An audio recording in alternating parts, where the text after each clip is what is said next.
messieurs, bonsoir. Bienvenue à cette nouvelle édition de Le Grand Soir sur Info TV, votre chaîne de télévision de proximité. Si vous avez fait un tour dans les kiosques cette semaine, vous êtes certainement tombé sur la une du quotidien Émergence, le journal vert qui parlait des joutes électorales. C'est le titre choisi par notre confrère. Et en grand titre, comme vous le voyez s'afficher à l'écran, opposition contre opposition. Le journal indiquait justement qu'à l'orée de la présidentielle, les partis politiques ont déjà ouvert un front contre eux-mêmes, faisant justement état de quelques sorties, quelques actions et réactions des leaders des partis politiques de l'opposition qui pourraient ressembler à une opposition qui a décidé de tirer dans son propre camp. On en parlera en mise en bouche de ce programme et puis on s'arrêtera justement sur cette correspondance des LECAM adressée à quelques partis politiques qui ont saisi la structure chargée de gérer les élections au Cameroun au sujet de quelques ajustements, notamment la publication de cette fameuse liste électorale nationale. Et l'ECAM a répondu avec beaucoup de courtoisie à certains d'entre eux. Nous aurons peut-être la copie de la lettre adressée à Abdourahmane Baba Amadou, qui se présente juste comme un électeur en donnant son numéro de carte électorale. Réponse également à Parfait Nvoum, qui est un leader politique également, où l'ECAM semble dire que les choses pourraient s'améliorer dans la gestion de ce fichier électoral. Et l'ECAM joue-t-il finalement franc jeu avec ces leaders des partis politiques de l'opposition? Ce sera le cœur de notre causerie de ce soir. Les invités commencent déjà à s'installer. Accueillons avec beaucoup de bonheur Maître Jean-Guy Zogo, c'est un habitué de ce plateau, le président général de l'Union des populations africaines, UPA. Monsieur le Président, bonsoir et bienvenue. Bonsoir, monsieur Jean-Jacques Zé. Bonsoir à mes co-discutants, à vos millions de téléspectateurs et mes salutations distinguées aux promoteurs de la chaîne. Mais merci d'avoir accepté de participer à ce programme. Tout le plaisir est le mien. Votre quotidien est super chargé. Malheureusement, entre Yaoundé, à Konolinga, Monatélé, où vous êtes toujours appelé à aller agir, intervenir. C'est comme avocat, c'est ça? Non, je suis greffier, mais j'exerce également comme juriste conseil. Donc, je suis consultant parce que les fonctionnaires sont autorisés par l'État à faire des consultations. Donc je fais des consultations juridiques, ce qui m'amène un peu partout ces derniers temps. Merci d'être des nôtres ce soir. Nous accueillons pour la première fois Farel Ateba. Il est journaliste, bien connu. Farel, bonsoir et bienvenue. Merci pour l'invitation. Bonsoir à vous. Bonsoir à tous les téléspectateurs. C'est un plaisir de t'avoir sur le plateau de notre causerie. C'est ma première fois de participer à cette émission, très appréciée par les Camerounais. D'accord, on est très heureux de vous avoir. On espère que la causerie va être des plus conviviales, même si on mettra un peu de piment de temps en temps. C'est aussi ça une belle causerie. Même sous l'arbre, dans nos villages, il y a toujours quelqu'un qui a sa façon de faire, sa façon d'agir. Accueillons Jean-Marie Anaba, il est il est journaliste, chef de desk politique à Royal FM. Son nom est connu de tous les acteurs politiques. Son numéro de téléphone également, nous on a souffert pour quand même vous avoir, parce que le numéro est très sollicité. Monsieur Anaba, bonsoir et bienvenue. Merci, bonsoir Jean-Jacques Zé. Merci pour l'invitation, merci également pour la qualité de l'accueil. Vous savez, je suis quelqu'un qui aime rester modeste. Donc quand un confrère aîné me flatte comme vous en m'accueillant, et lorsqu'il m'invite, je ne peux pas bouder. Vous savez, je suis ici depuis 16 heures. Oui. Peut-être on ne vous l'a pas dit, parce que moi, quand un confrère m'invite, j'ai deux choix. Si je vous dis je ne viens pas, je ne viens pas. C'est clair. Quand je dis je viens, je fais tout pour abandonner tout ce que j'ai à faire. Donc merci à Info TV pour cette invitation. Je venais souvent ici, mais ça fait longtemps que je ne suis pas arrivé ici. Comme je vous le disais en offre, nous avons décidé d'avoir pour parti politique en 2025 le Cameroun. Ouais. Le Cameroun parce que c'est le pays que nous devons construire, au-delà des considérations politiques, au-delà des guerres de chapelle. Et c'est pour cela que j'ai décidé pour 2025 de ne parler que du processus électoral. Ça, je vous l'ai dit également il y a quelques jours. C'est un choix que j'ai fait parce que j'ai compris que le problème des Camerounais aujourd'hui, c'est qu'ils ne sont pas sensibilisés sur le plan de l'éducation électorale. Heureusement que j'ai appris depuis ce matin que le ministère de la Jeunesse a lancé toute une campagne pour amener les jeunes à comprendre la question électorale qui nous intéresse depuis des années aujourd'hui. C'est quand même un peu sur le tard, non? Parce que lorsqu'on écoute, lorsqu'on lit, on se rend compte qu'on a besoin d'éducation aux questions politiques et électorales dans notre pays. Oui, on a vraiment besoin de ça, voyez-vous. Vous êtes modérateur de débat. Peut-être à la télévision, l'interactivité est un peu réduite, mais nous qui sommes modérateurs de débat à la radio, mais si vous écoutez ce que les Camerounais vous disent quand vous faites une émission, mais vous avez comme l'impression que le problème des Camerounais aujourd'hui, c'est Paul Biya simplement. C'est-à-dire que le débat, c'est Paul Biya qui doit partir, rien d'autre. Mais demandez à un Camerounais comment fait-on pour s'inscrire sur une liste électorale, il ne vous répondra pas. Il attendra qu'un responsable de l'ECAM passe d'abord de média en média pour venir le lui expliquer ou qu'il aille dans une antenne communale. Et c'est pour ça que je vais sortir en profitant pour saluer les hauts responsables d'Elections Cameroun qui jusqu'à 7 heures où je vous parle restent parfois au bureau. Ils y sont jusqu'à présent parce qu'ils travaillent pour que 2025 soit une année électorale réussie au Cameroun. Bonsoir surtout à M. Abdoul Karimou, qui est le seul grand expert électoral au Cameroun, auprès de qui nous autres nous apprenons. Bonsoir au président du conseil électoral, M. le directeur général des élections, M. Riké Soussé également. Alors, je fais un petit Congo ça.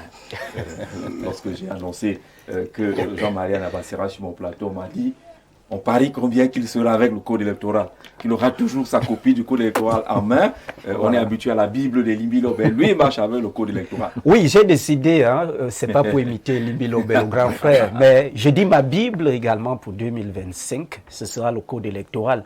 Pourquoi? Parce que lorsque vous êtes sur un plateau, vous pouvez croiser les bras, vous avez tout dans la tête parce que vous travaillez sur ces questions au quotidien, mais vous pouvez rencontrer en face ceux qui sont des vendeurs d'illusions et qu'ils veulent vous laisser une autre interprétation de la loi électorale. Et du coup, s'ils discutent, vous ouvrez simplement l'article pour les convaincre. C'est aussi simple que ça. D'accord, merci. Accueillons avec beaucoup de galanterie Madame Valérie Niek du mouvement La Renaissance du Cameroun, le MRC. Madame, bonsoir et bienvenue. Merci beaucoup. Bonsoir, Monsieur Zé. Bonsoir à vos autres panélistes. Bonsoir à tous vos millions de téléspectateurs. Un bonsoir particulier à toutes les femmes, mais aussi à tous ces hommes aux côtés de qui, n'est-ce pas, dorment les femmes. Parce que voyez-vous, les hommes réclament des femmes en politique, alors qu'à côté de chaque homme dort une femme. Bonsoir à vous. Mercredi, la dame, non, pourquoi vous êtes ici? Oui, bonsoir, madame. On vous entend. Bonsoir. D'accord, merci. Allez, elle nous permet de répondre à une question hier et qu'on a lu en direct. On disait que votre plateau est misogyne, pourquoi il n'y a pas tous les femmes, et ainsi de suite. Voilà, on est très heureux d'avoir Valérie ce soir. Valérie, on va vous présenter la une du journal quotidien Émergence à tous les invités, mais également les téléspectateurs qui parlent de l'opposition, mais en des termes, comme vous le voyez, opposition contre opposition. Notre confrère semble avoir observé justement qu'à l'orée de la présidentielle, ce qui se passe aujourd'hui au sein des partis politiques d'opposition engagés entre guillemets à cette course au fauteuil présidentiel, il y en a qui tirent dans leur propre camp et le journal conclut que finalement en train de vivre l'opposition contre l'opposition. Farel, d'abord, quel est le regard sur ce titre? C'est un peu exagéré? Bon, le quotidien Émergence fait une observation qui entre en droite ligne de ce que les Camerounais observent depuis quelque temps sur la scène politique nationale.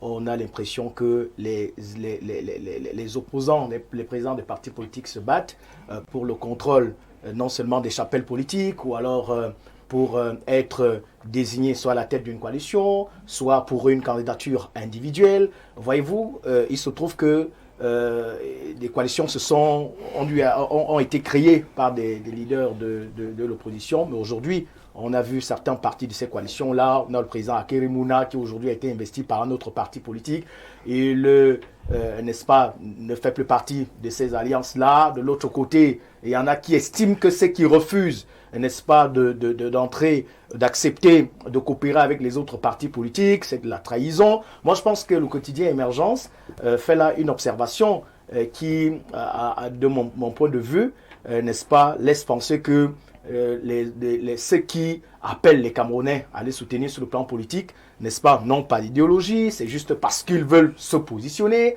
juste parce que, n'est-ce pas, ils veulent obtenir, n'est-ce pas, un résultat qui va dans le sens de leur intérêt. Hein. Et je crois que nous n'allons pas faire de procès à ce journal.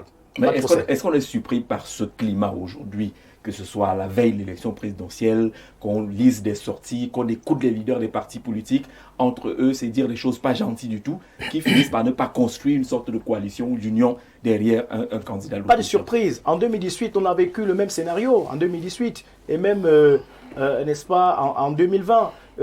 Il se trouve simplement que, comme je l'ai dit précédemment, ces partis politiques, les leaders de l'opposition n'arrivent pas à s'accorder. Ils n'arrivent pas, n'est-ce pas, à conjuguer les efforts communs pour, n'est-ce pas, renforcer, ou je vais dire renverser le camp d'en face. Et c'est un peu regrettable lorsque, par exemple, vous rencontrez les Camerounais au quotidien et vous disent que voilà, j'appartiens à telle ou telle chapelle politique, mais malheureusement, le leader de cette formation politique-là estime que c'est à lui qu'on doit confier, n'est-ce pas, la responsabilité de diriger, n'est-ce pas, l'opposition pendant une élection comme celle qui arrive là, et l'autre qui estime également que X ou Y n'est pas assez compétent pour être, n'est-ce pas, tête de file de l'opposition pendant une élection. Donc je crois que le quotidien Émergence interpelle d'ailleurs davantage les Camerounais à être vigilants, parce que, voyez-vous, lorsque les Camerounais se mobilisent pour soutenir une faction, une alliance, une coalition, et que à la fin, les membres de cette coalition-là se retrouvent en train de se quereller en public, de se lancer des pics sur les plateaux de télévision, ça veut dire forcément que à ce moment-là, il y a matière à s'interroger, il y a matière à se poser des questions. Est-ce qu'on peut véritablement confier, est-ce qu'on peut faire confiance à une coalition politique pour renverser le camp d'en face? Là, véritablement, la question que les Camerounais, je suppose, se posent en ce moment.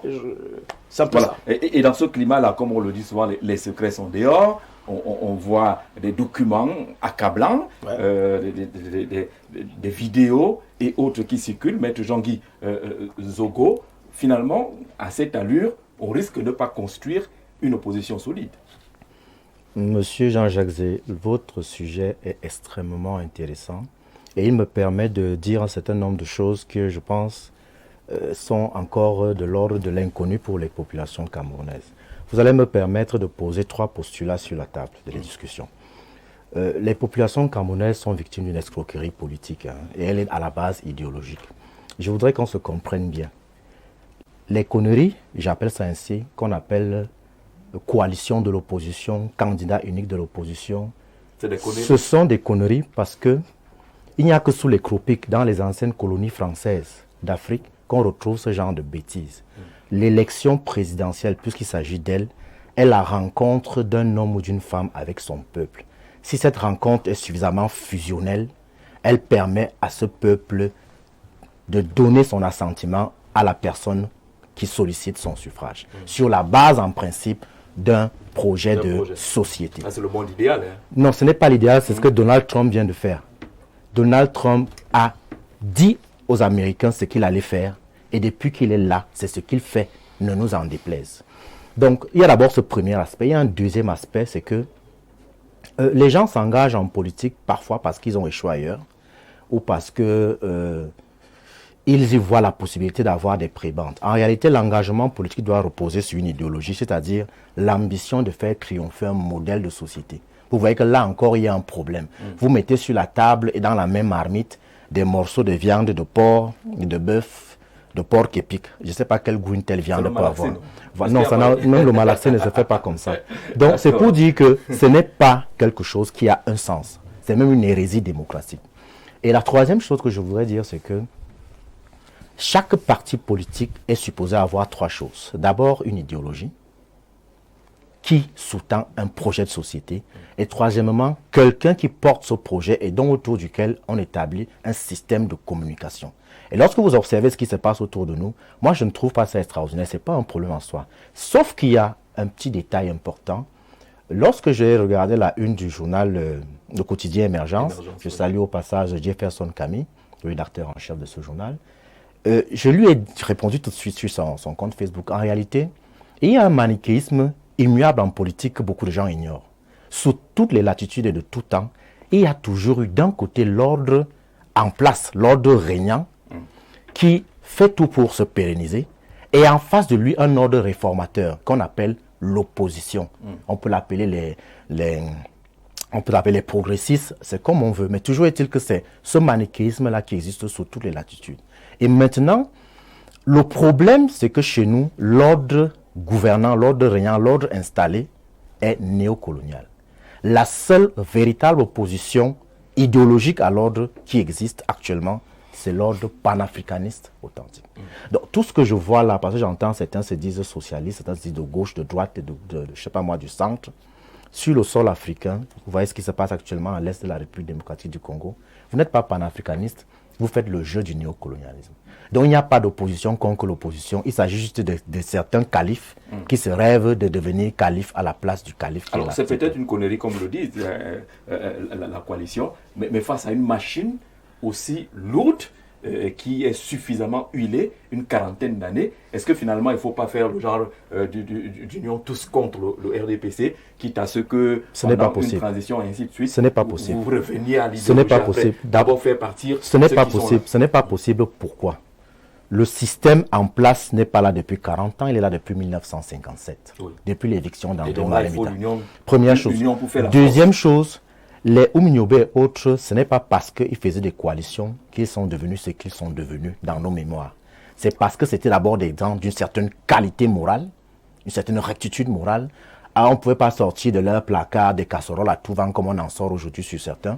Ensuite, ils étaient portés par une idéologie nationaliste pure, assumée, clairement affichée et surtout en laquelle ils croyaient et ils sont allés jusqu'au sacrifice ultime. Or, quand vous regardez très bien, la plupart des gens qui s'engagent en politique, c'est pour des intérêts personnels immédiats, vous comprenez? Donc, c'est trop facile de dire aux gens. Et puis, il y a ce petit comportement que j'observe chez les collègues en politique. Certains ont une certaine condescendance vis-à-vis des autres. C'est-à-dire que quelqu'un vous dit, mettons-nous ensemble, mais vous êtes derrière moi. Dès que vous dites ça, moi, je vous barre tout de suite. Parce que si vous étiez si important que ça, vous n'auriez pas besoin des autres. Vous iriez seul à l'abordage et vous parveniez à vaincre l'ordre qui est en face. Donc, mais quand on vous écoute, ça veut dire qu'il n'y a pas possibilité de coalition. Il n'y aura pas de possibilité de coalition. Il n'y a pas possibilité d'avoir un candidat seul face à... Je vous dis que c'est une hérésie démocratique. L'élection présidentielle, plus il s'agit d'elle, parce que ce n'est pas la même chose avec... on peut faire des coalitions au niveau des élections locales, c'est autre chose. Mais l'élection présidentielle... Mais il y a des coalitions idéologiques, même en France. Oui, je suis d'accord. Je suis d'accord. Voilà. Je suis d'accord. Vous avez même vu des compromis qui ont été faits lorsque François Bayrou a été nommé Premier ministre pour éviter qu'il y ait une nouvelle motion de censure. Mais même jusque-là, c'est en train de voler en éclats. Parce qu'il y a toujours... Ceux qui font la vraie politique, la vraie, ils finissent toujours par se rendre compte. Mais là, on est en train de se faire duper. D'accord. Donc, pour sortir dans ma première prise de parole, je dirais simplement qu'il n'y a pas d'opposition contre l'opposition. Il y a juste une opposition que j'ai appelée systémique, c'est-à-dire une opposition qui est interne au système néocolonial en place et à l'intérieur de laquelle on trouve juste des califes qui se rêvent califes à la place du calife qui est là actuellement. C'est tout. Jean-Marie, lorsqu'on écoute Maître, on se rend bien compte que c'est difficile. Il est de l'opposition, c'est bien difficile de construire un bloc. Monsieur Zé, les partis politiques concourent à l'expression du suffrage. C'est bien écrit, article 3 de la Constitution. Il n'y a pas un autre rôle qui est assigné aux partis politiques. C'est vrai, c'est un choix éditorial dans le traitement qui a été fait par le quotidien bilingue Émergence, qui s'appuie aussi sur un prétexte. Parce que j'ai observé, je suis également modérateur d'une plateforme numérique, j'observe deux camps qui s'affrontent en ce moment. Et je crois que vous avez invité les deux camps. Oui. Sur ce plateau. Le PCRN qui pourrait représenter un camp, le représentant a des petites difficultés, on espère qu'il va nous retrouver. Voilà, donc c'est ce que j'observe au quotidien depuis quelques jours. Alors ces camps, c'est quoi? Le PCRN, vous avez dit, et le MRC. Le MRC. Je ne sais pas si c'est disputé. C'est votre observation? Oui, c'est une observation, parce que j'ai par exemple lu ce matin même, dans un forum où un militant du PCRN écrit qu'il y a quelque temps, un leader d'un parti politique s'était retrouvé à l'entrée de la présidence de la République. Et un autre rebondit, il dit, il y a quelque temps, après l'élection présidentielle, il avait été proposé un poste de ministre à tel, il a préféré de l'argent. au lieu d'accepter le poste de ministre, et après il a préféré être député. Donc ce sont des choses comme ça que nous lisons. Et ça m'amène à dire qu'il n'y a pas une opposition. D'abord, il n'y a pas un parti politique qui s'appelle opposition. Peut-être c'est une exagération que nous faisons au Cameroun, sauf si on veut faire comme chez les autres, il y a la gauche, il y a la droite, pour des questions d'idéologie. Mais nous avons des partis politiques au Cameroun qui ont pour idéologie Paul Biya doit partir. Mais quand vous avez donc à côté de vous quelqu'un d'autre qui vous dit, moi j'ai pour idéologie changer le Cameroun ou diriger le Cameroun, mais par un projet de société bien préparé et bien conçu, vous ne pouvez pas partager les mêmes idées. Monsieur Z, si vous avez quelqu'un qui, en 2018, était candidat à une élection présidentielle et a préféré se retirer à la dernière minute, et que vous souhaitez remplacer Paul Biya en 2025, est-ce qu'il est logique que vous soyez dans une coalition? Est-ce qu'il est logique que vous soyez dans une coalition avec moi? C'est impossible, monsieur Z. Parce que je vais me dire premièrement que monsieur Z risque de me faire ce qu'il avait fait l'année dernière. Donc on ne peut pas cheminer ensemble. Si vous avez quelqu'un qui a été candidat à une élection... Alors, prenez le cas d'Akeremouna, par exemple. Non, c'est vous qui donnez les noms. Oui, je suis obligé de donner les noms. C'est vous qui donnez les noms, vraiment. Moi, je ne suis pas venu donner les noms des gens. Moi, je vais donner. Voilà. En 2018, j'ai commencé par vous dire qu'il y a 2 camps. Vous avez commencé à citer les camps. Oui. Moi, je vais seulement vous allez continuer à compléter tout ce qu'il a dit ici. Parce qu'il ne faut pas qu'ils disent que c'est moi qui ai dit cela à la télévision. Donc, si vous avez, par exemple, quelqu'un qui a été à une élection présidentielle, quel que soit le rang qu'il a obtenu, et lorsqu'il a commencé un combat, vous êtes le premier à dire je vais le soutenir. Il y a un candidat de l'opposition qui a gagné cette élection, je suis convaincu. Et des mois après, vous ne le soutenez pas dans le même combat. Il est normal qu'ils se disent que ça c'est un traître. Moi j'ai gagné les élections entre guillemets. J'ai demandé à ce que l'opposition s'allie à moi pour dire j'ai gagné les élections et pour qu'on combatte l'adversaire principal qu'est le RDPC. Mais d'autres ont changé de camp à la dernière minute et ils sont même allés aux élections. Moi, j'ai préféré boycotter les élections. Vous pensez que ces gens peuvent être ensemble comment? Quelqu'un qui va à l'élection, qui a un poste comme membre du bureau de l'Assemblée nationale, comment va-t-il coaliser avec quelqu'un qui refuse d'être dans la même chambre parlementaire que lui? C'est impossible. Ce sont des faits. Nous disons simplement en tant qu'observateurs que il faut que les partis politiques le sachent. Et c'est Maître Jean Guizogo qui le disait tout à l'heure. Si vous n'avez rien à proposer aux Camerounais, il ne faut pas proposer aux Camerounais ce que je lis là dans les réseaux sociaux. Ça ne nous aide pas.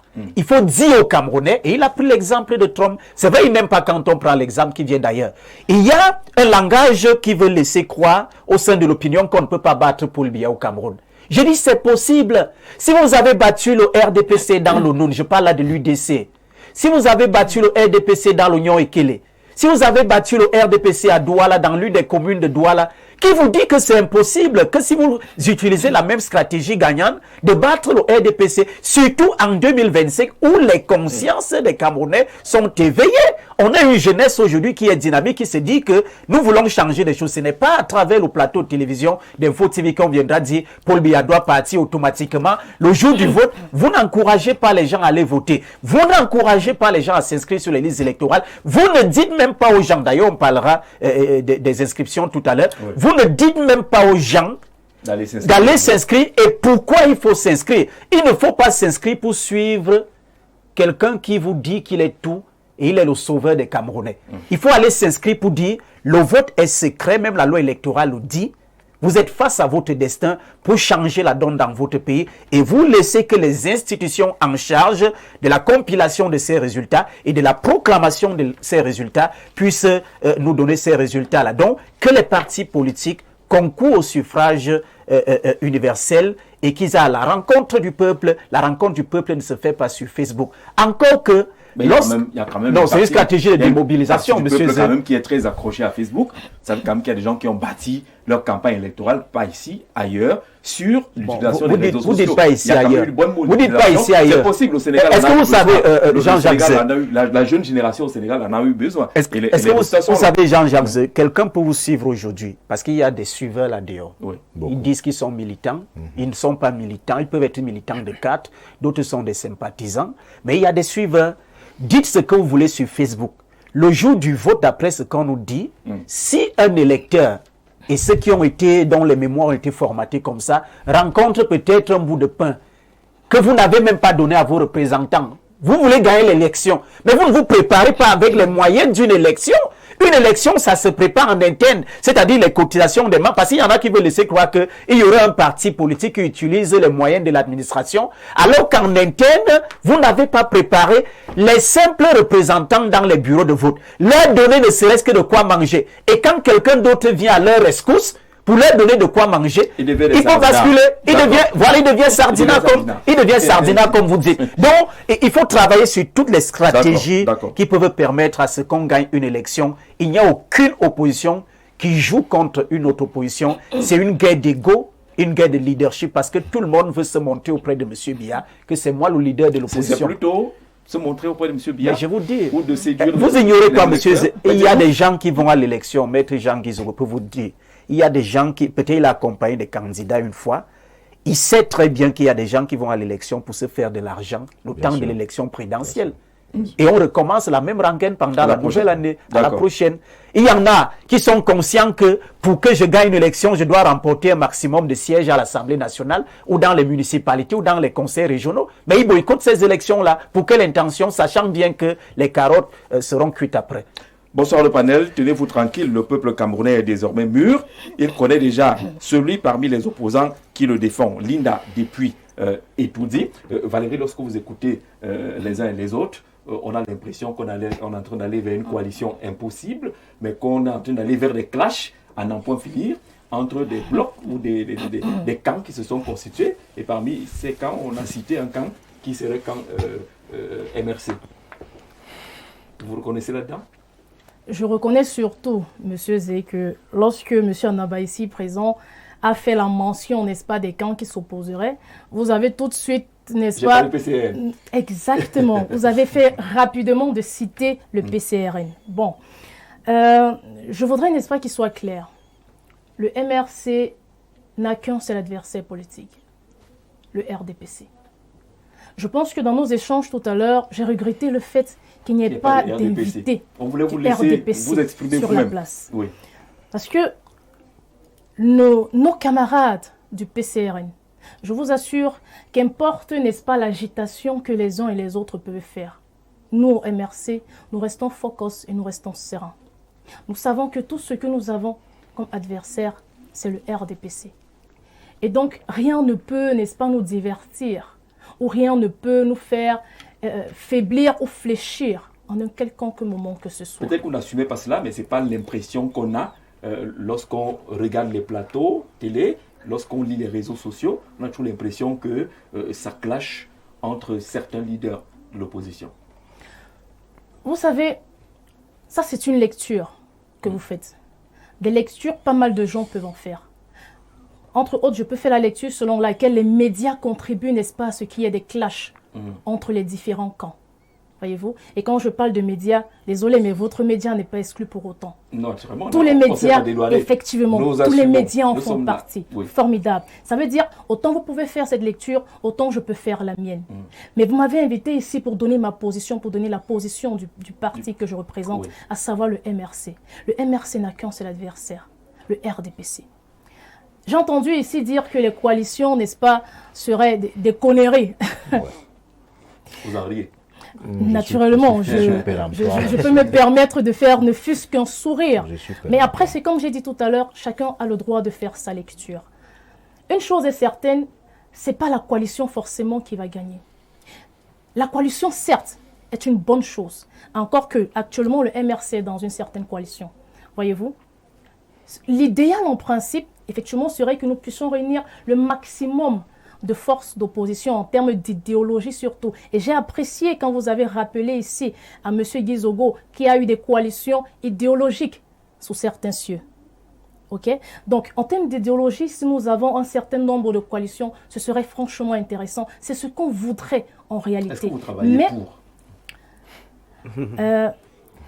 Monsieur Zé, ce n'est pas sur votre plateau qu'on viendra vous dire qu'on travaille pour ou pas.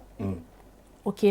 Je ne vais pas arriver ici pour vous dire, tenez, monsieur Zé, franchement, nous sommes en train de travailler par rapport à ce que nous ayons une sorte de coalition, ou alors que, voilà, nous avons appelé tel ou tel autre leader pour que nous puissions nous rassembler et tout.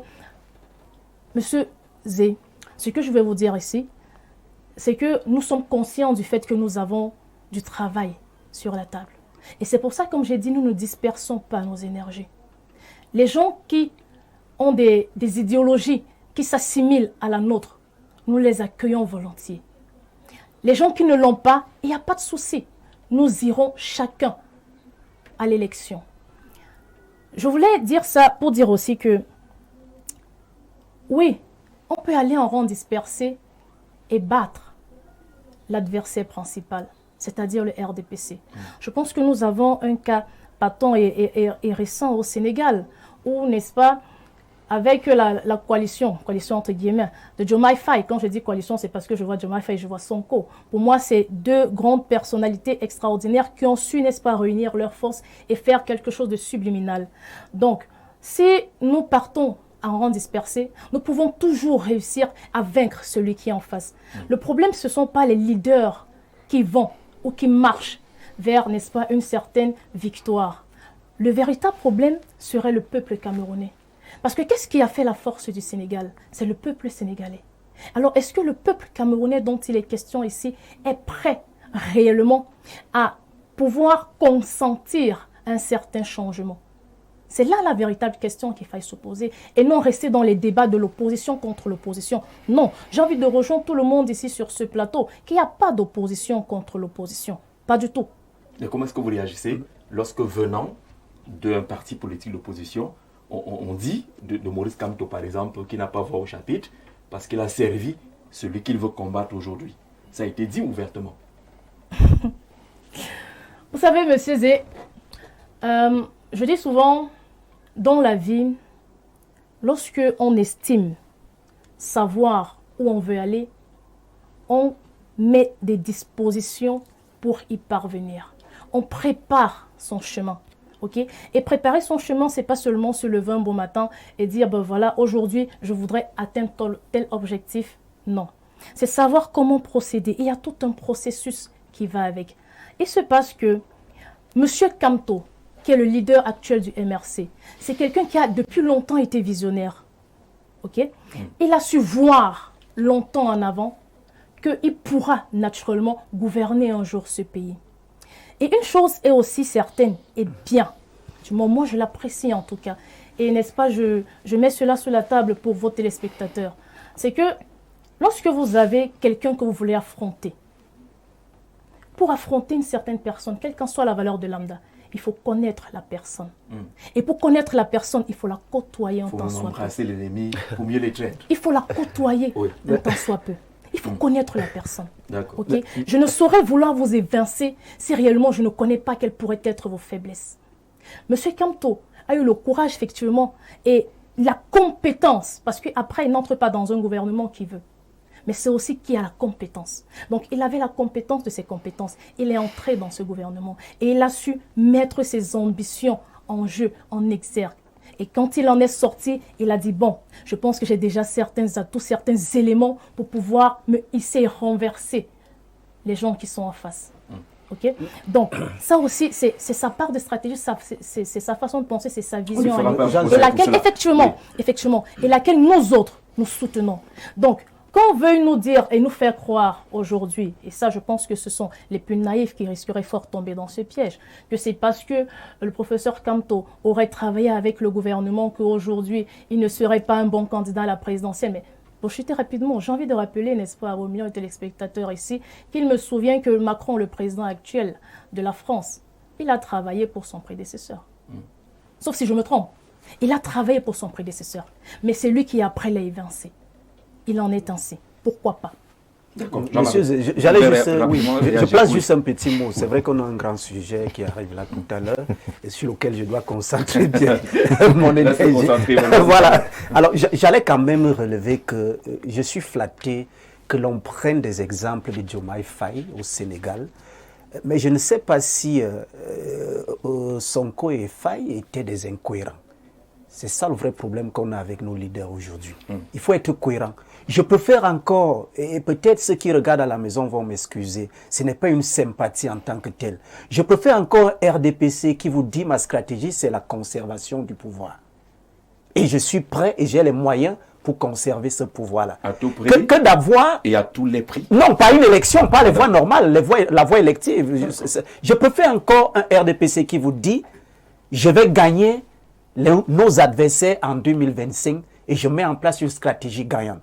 Que d'avoir des leaders des partis politiques qui prêchent un discours à ces futurs électeurs en leur disant « Je suis le dieu de l'opposition, je vais battre le RDPC que j'ai servi hier. » Et quand vous leur faites confiance, vous avez des résultats qui vous prouvent qu'ils peuvent occuper un certain rang, appel au RDPC. Vous continuez à leur donner espoir et après ils vous laissent en route. Monsieur Z, ils vous disent « Je ne suis pas avec vous. Je ne peux pas aller à une élection comme celle des municipales et des législatives. » Ça peut être une stratégie, mais je dis bien, si c'est le peuple qui est éveillé aujourd'hui, si je fais partie de ce peuple-là, même si je ne parlerai pas au nom du peuple, je dis si vous êtes parent, vous êtes enfant.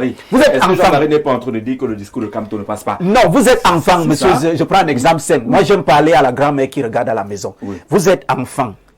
Papa vous a promis les beignets pour le week-end. Il vient ce week-end avec les beignets. Vous avez mangé les beignets, vous êtes content. C'est bien fait. Il vous dit, désormais, tous les dimanches, je vous donne ces beignets. Le dimanche qui ne vient pas avec le beignet, vous faites comment? Vous vous fâchez, n'est-ce pas? Un peu. Vous restez même à la... Vous restez au salon, vous ne sortez plus pour accueillir... Non, vous ne sortez plus pour accueillir papa. C'est exactement transposition pour dire...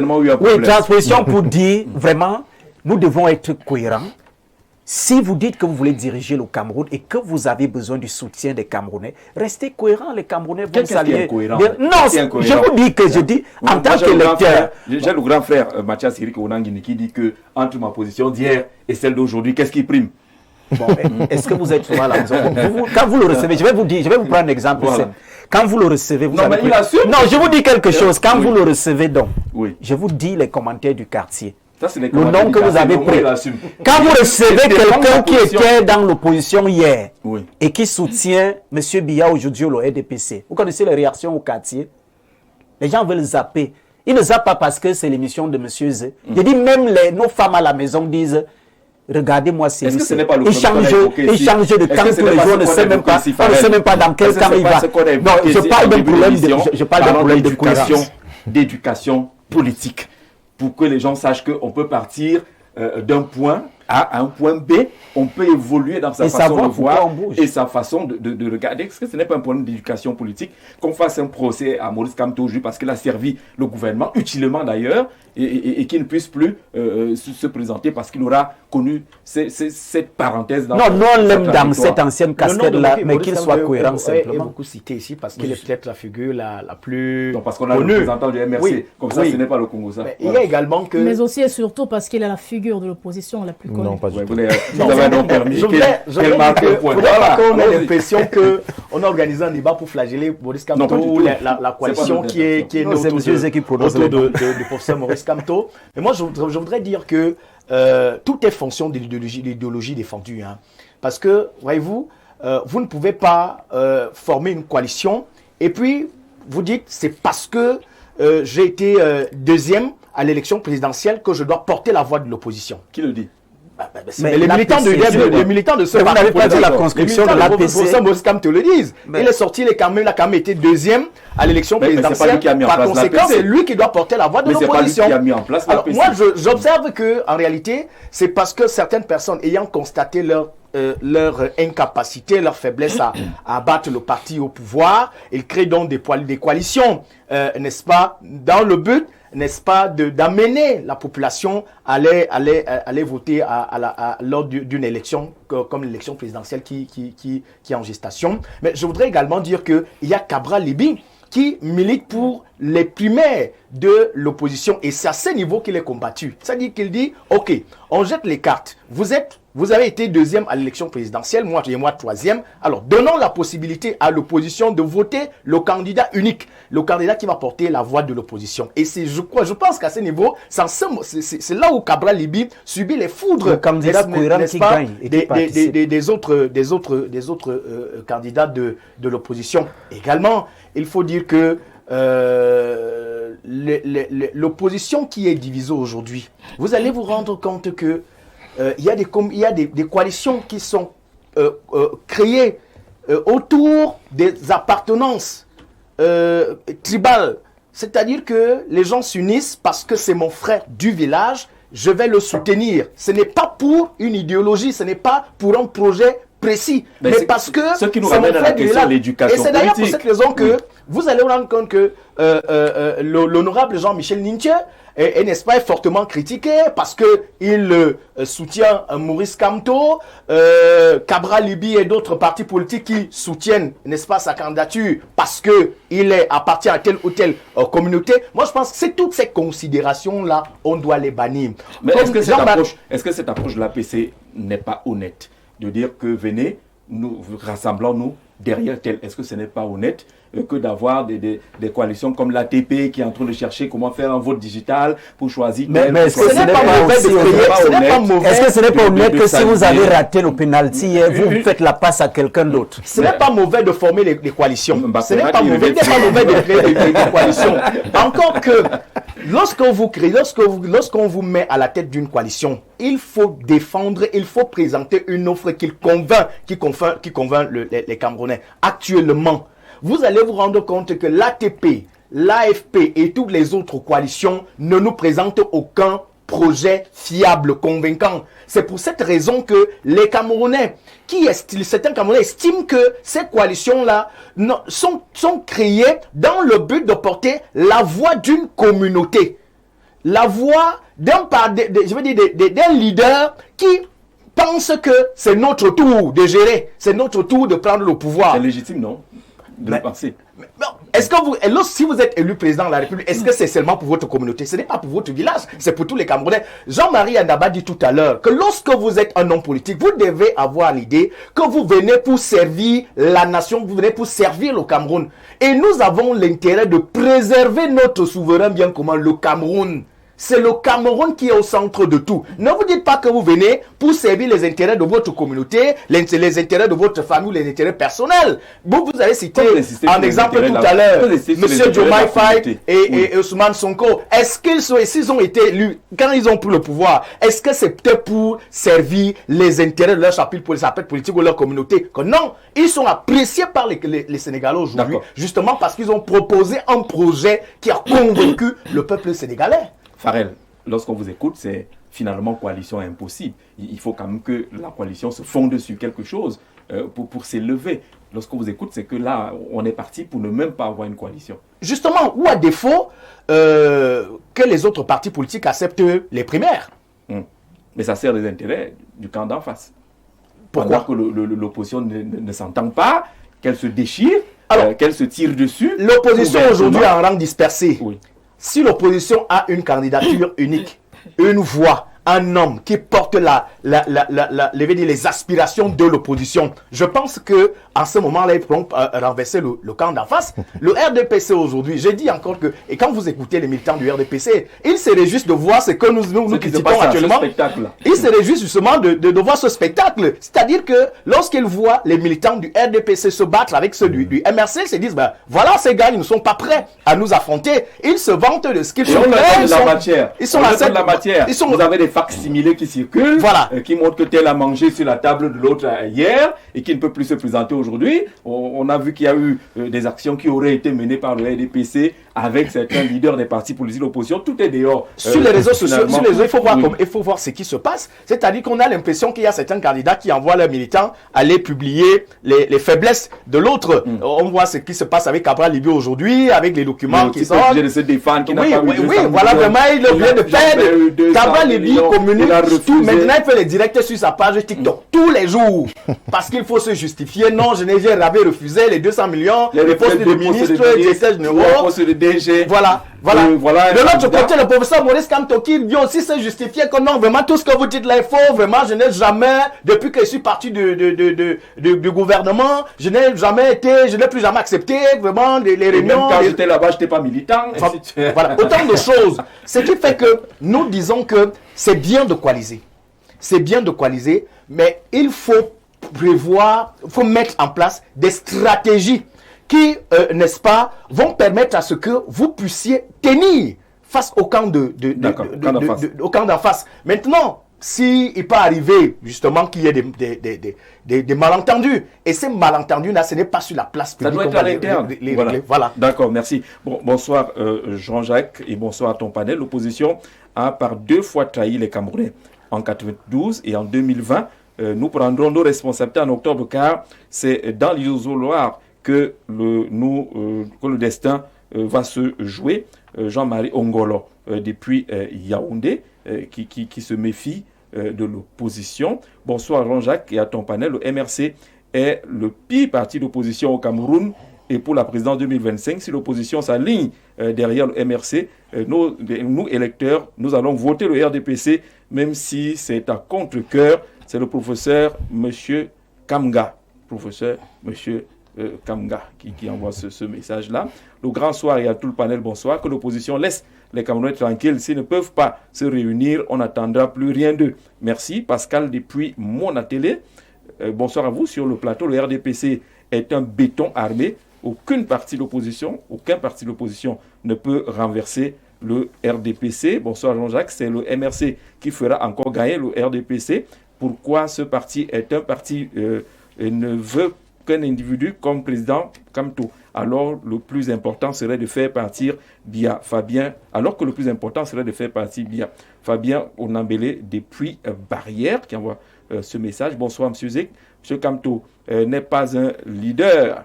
Le reste, l'opposition, la plus désordre sur le monde politique au Cameroun. Je préfère voter son Excellence Paul Biya. Pourtant, 2000 ans. Quel a 2000 ans, mon frère? Ernest depuis Yaoundé. Bonsoir, M. Zé. Kamto avait refusé en son temps de compétir avec M. Paul Biya alors qu'il avait la possibilité d'avoir au moins 50 députés qu'il nous laisse tranquille. Je n'utilise pas les mots. Michel, depuis le Sud, hein, il faut être courtois, d'accord? Bonsoir à tout le panel, très belle émission du grand soir. Ces opposants n'ont aucun projet de société. De grâce, il faut encore beaucoup de temps pour qu'on ait un opposant convaincant, car tous ne sont pas prêts pour 2025, prise au début Douala. Lorsqu'on écoute tous ces gens, on a quand même l'impression qu'ils lisent l'opposition à la télé et ils concluent que l'opposition n'a aucun projet. Valérie. Oui, ben, vous savez, chacun a le droit de se faire son opinion, mais de la même façon que les uns et les autres pensent ce qu'ils veulent, de la même façon, nous de l'opposition, nous faisons ce que nous avons à faire. Nous faisons notre devoir, nous faisons, n'est-ce pas, nous côtoyons la population au quotidien et nous essayons de leur faire part, effectivement, de notre projet de société. J'ai entendu... Apparemment, ils préfèrent s'accrocher sur les petits trucs sur les réseaux sociaux que d'écouter effectivement ce que proposent les leaders. Exactement. Beaucoup de gens se versent dans les ragots qu'il y a dans les réseaux sociaux. Et justement, je pensais qu'il faille qu'on puisse filtrer les réseaux sociaux. Il y a tellement de choses qui vont de travers, il y a tellement de choses qui perdent les uns et les autres. Mais bon, après, on a aussi envie de croire que c'est une stratégie, n'est-ce pas, du RDPC, qui veut laisser les gens se perdre dans un certain nombre de choses. Il est important d'attirer l'attention sur les Camerounais, sur le peuple camerounais. Tout à l'heure, vous avez parlé de l'éducation politique. Oui. Il faille impérativement qu'il y ait une éducation politique. Et c'est l'un des travaux que le MRC est en train de faire et fait au quotidien, éduquer les masses. Tous les jours, nous sortons, nous allons à la rencontre des uns et des autres. Et nous leur proposons, n'est-ce pas, ce que nous avons, et nous leur demandons ce qu'ils pensent que nous pouvons faire pour que leur vie soit meilleure. Et par conséquent, nous estimons que seuls ou ensemble, nous pouvons y arriver.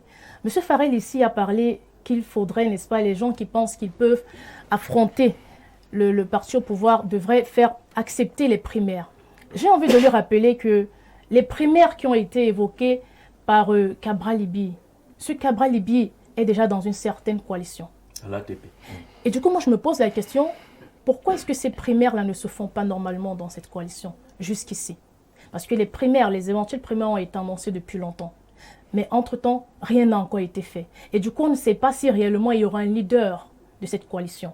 J'ai déjà entendu qu'il y a même plusieurs leaders qui étaient là-bas et qui chacun se sont déjà prononcés pour être pour différents partis politiques. Si réellement Cabral Libye, sans vraiment pour autant, n'est-ce pas, m'attaquer à toutes ses pensées ou son idéologie, mais alors vraiment pas. Je fais une simple analyse. Si réellement ces primaires était conséquente, était aussi intéressante. Je pense que les leaders autour desquels il a pu se réunir ou avec qui il a pu se réunir devaient donc, réussir. Donc a été mise en place grâce à l'action menée par le professeur Olivier Billet. Voilà. Mais Cabral Libi, il a intégré cette action.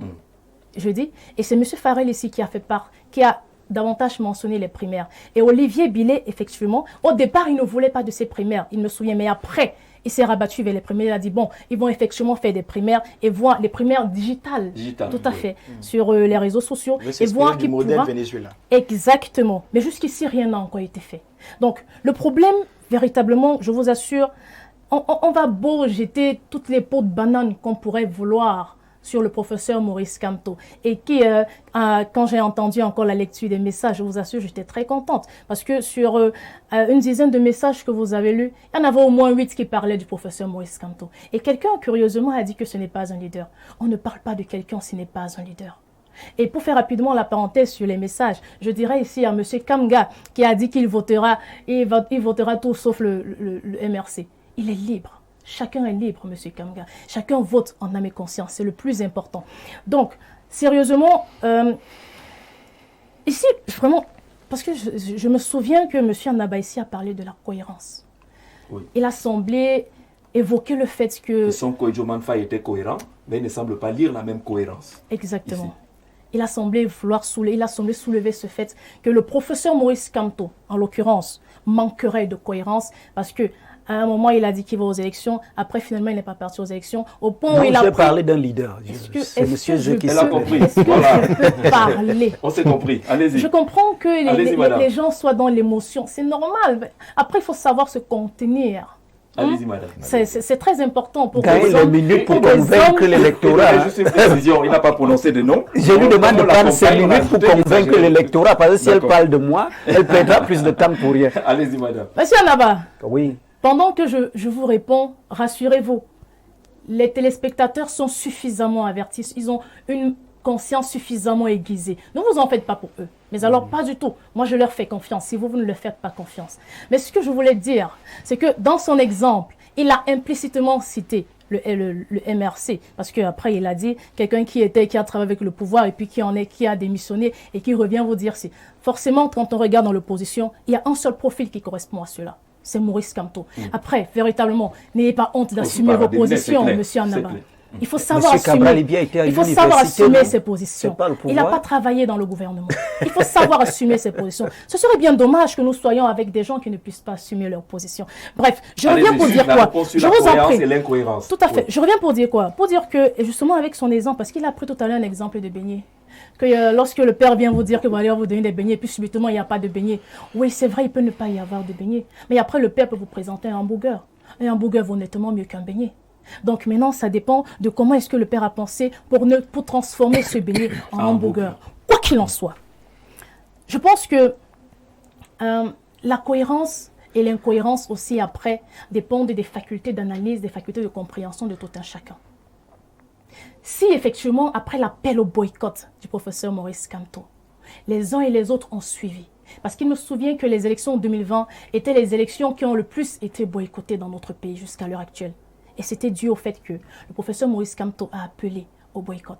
Si les gens ont répondu favorablement à l'appel au boycott du professeur Maurice Kamto, c'est justement parce qu'ils ont estimé qu'il y avait une certaine cohérence dans ses propos. Et si aujourd'hui, il revient sur la scène et dit, ben, tenez, voilà, on va aux élections présidentielles et que les gens continuent de le suivre, c'est parce que ces gens estiment qu'il y a une cohérence qui demeure. Quel qu'en soit avec le même code électoral, le même contexte, la même crise dans les régions du nord-ouest et du sud-ouest. Oh, l'émotion. Quelqu'un avait dit l'émotion est nègre. Non, j'ai dit c'est le même code électoral. Je vous relance. Non, je vous relance en disant que nous, les électeurs... Je dis que parce qu'il y avait oui, monsieur Zé, je rappelle à il faudrait qu'on apprenne à se retenir. Oui, je rappelle à Valérie que nous, les électeurs de 2025... Il faudrait qu'on apprenne à se retenir. Parce que les électeurs de 2025, nous voyons le même code électoral qui n'a pas changé. Ok, c'est pas du tout intéressant. Je vous en prie, monsieur Annaba. Sachons nous retenir. Gardez le point de votre propos. Juste la parenthèse. La parenthèse, et je regarde les téléspectateurs à la maison. Monsieur Kamto, là je peux le citer parce qu'elle m'a donné la possibilité de dire. Enfin, vous assumez. Monsieur Kamto ou le MRC Le MRC a boycotté les élections en 2020 pour des raisons que nous connaissons. La principale raison, le système électoral, il est mauvais. La crise dans les régions du nord-ouest et du sud-ouest. Il ne me souvient pas que ce code électoral ait été modifié entre-temps. Et qu'on est sorti définitivement Ça de veut la dire crise. que vous allez faire un miracle pour gagner les élections en 2025 avec le même code électoral, certainement comme vous connaissez déjà comment ça se passe pour gagner les Et dans élections. une vidéo sur Abondamment, En partagée sur critiquant les réseaux les sociaux, CAM, professeur comme je Maurice le Kamto vois a ces dit derniers qu'il est temps. prêt à aller aux élections avec ce Voilà. code Ce code électoral. électoral. Avec ce Alors, code sur électoral. ce dernier point, qui le relève comme étant une incohérence de plus. Je pense que lors du boycott en 2020, entre 2020 et 2023, 24 même, et jusqu'à maintenant d'ailleurs, puisque nous y sommes toujours, le boycott finalement reste d'actualité. On a suffisamment expliqué. Le professeur Maurice Kamto, dans son boycott, pour lui, c'était une façon, effectivement, entre autres aussi, et principalement même d'ailleurs, de démontrer aux Camerounais à quel point il est prêt à faire un sacrifice ultime pour la cause nationale, M. Anaba. D'accord. C'est le sacrifice d'un homme politique. Il a fait des qui victimes montre- en politique. Oh là là, oh là là. Allez-y, Il a fait Balbé. des Vous laissez victimes, pas hein. distraire, il va pas Non, vous réussir. en faites pas, il va ne risque réussir. même pas, il n'a pas le D'accord. gabarit. Roger Noir. Donc c'est Moi, je vais vous soutenir. Non, moi, je suis ici pour éduquer les capacités. c'est Si le on sacrifice. rentre dans l'autre, là, je vous assure que Quelle chef, quelle si chef. vos secrétaires généraux et nationaux Merci ne peuvent pas me tenir Jean-Marie. tête sur un plateau, c'est pas Jean-Marie. vous qui allez me Permettez tenir qu'on va tête. les D'abord, faire. rassurez-vous sur ce Elle est plan-là. prête, alors. Donc, même vos secrétaires nationaux et généraux ne me tiennent pas tête sur un plateau. Oh là là. Elle va achever. Oui, chutons par là. Je vous Ça fais va, confiance parce que vous êtes une femme. hein. Donc, Oh non, je faites vous- fi du fait que je non. sois physiquement une femme. Non, Ce n'est vous pas êtes- l'intellect féminin, c'est de D'accord. l'intellect tout court. D'accord. Allez, Rien à voir on va avec, chuter sur ce avec dernier le point, genre. Sur ce dernier point Donc, d'incohérence. j'étais en train de dire effectivement que M. Kamto a accepté de faire le sacrifice ultime. Il a montré aux Camerounais qu'il les aime. Et que pour cet amour, il prouve qu'il peut ne pas aller aux élections. Parce que justement, il faudrait que les uns et les autres sachent que ce n'est pas seulement l'élection qui pourrait faire en sorte que lui, professeur Kamto, et ses militants vivent ou alors puissent contribuer à la vie de la nation. Pas du tout. C'est pour ça qu'il a dit oui, on ne va pas aux élections pour cette fois. Parce qu'il a énuméré un certain nombre de points. Maintenant, on revient et on dit, bon, ok, cela, on s'est battu comme on a pu. Ça n'a pas pu donner, d'accord. Maintenant, on pense qu'on va continuer et on va aller aux élections. Chers Camerounais, vous avez déjà vu ce dont nous sommes capables. Nous vous assurons qu'une fois que nous prenons les rênes, parce que le MRC compte effectivement prendre les rênes, nous allons changer les choses. Je vais chuter. Oui, chutez Monsieur rapidement parce qu'il oui, il nous je vous restera en 2 prie. minutes pour cette partie. Monsieur Et les Farrell, 2 minutes seront pour, Monsieur Farrell Maître a Jean dit, Dufour. Ouais. a dit quelque chose ici qui m'a fait sourire et dont il faut effectivement rappeler pour nuancer. Il a dit, les militants disent que c'est parce que Maurice Kamto était deuxième aux élections qu'il devrait prendre la tête de l'opposition. Heureusement qu'il a précisé que ce sont seulement les militants. Ce n'est pas le professeur Kamto en lui-même. D'accord. Pourquoi ne dit rien? Maître, lorsque vous écoutez les uns et les autres, vous êtes d'accord que l'opposition n'est pas contre l'opposition, mais c'est donc quoi? Comment interpréter cela? Est-ce que ça n'aura pas un impact finalement dans les élections qui sont en train d'arriver? Lorsque j'écoute,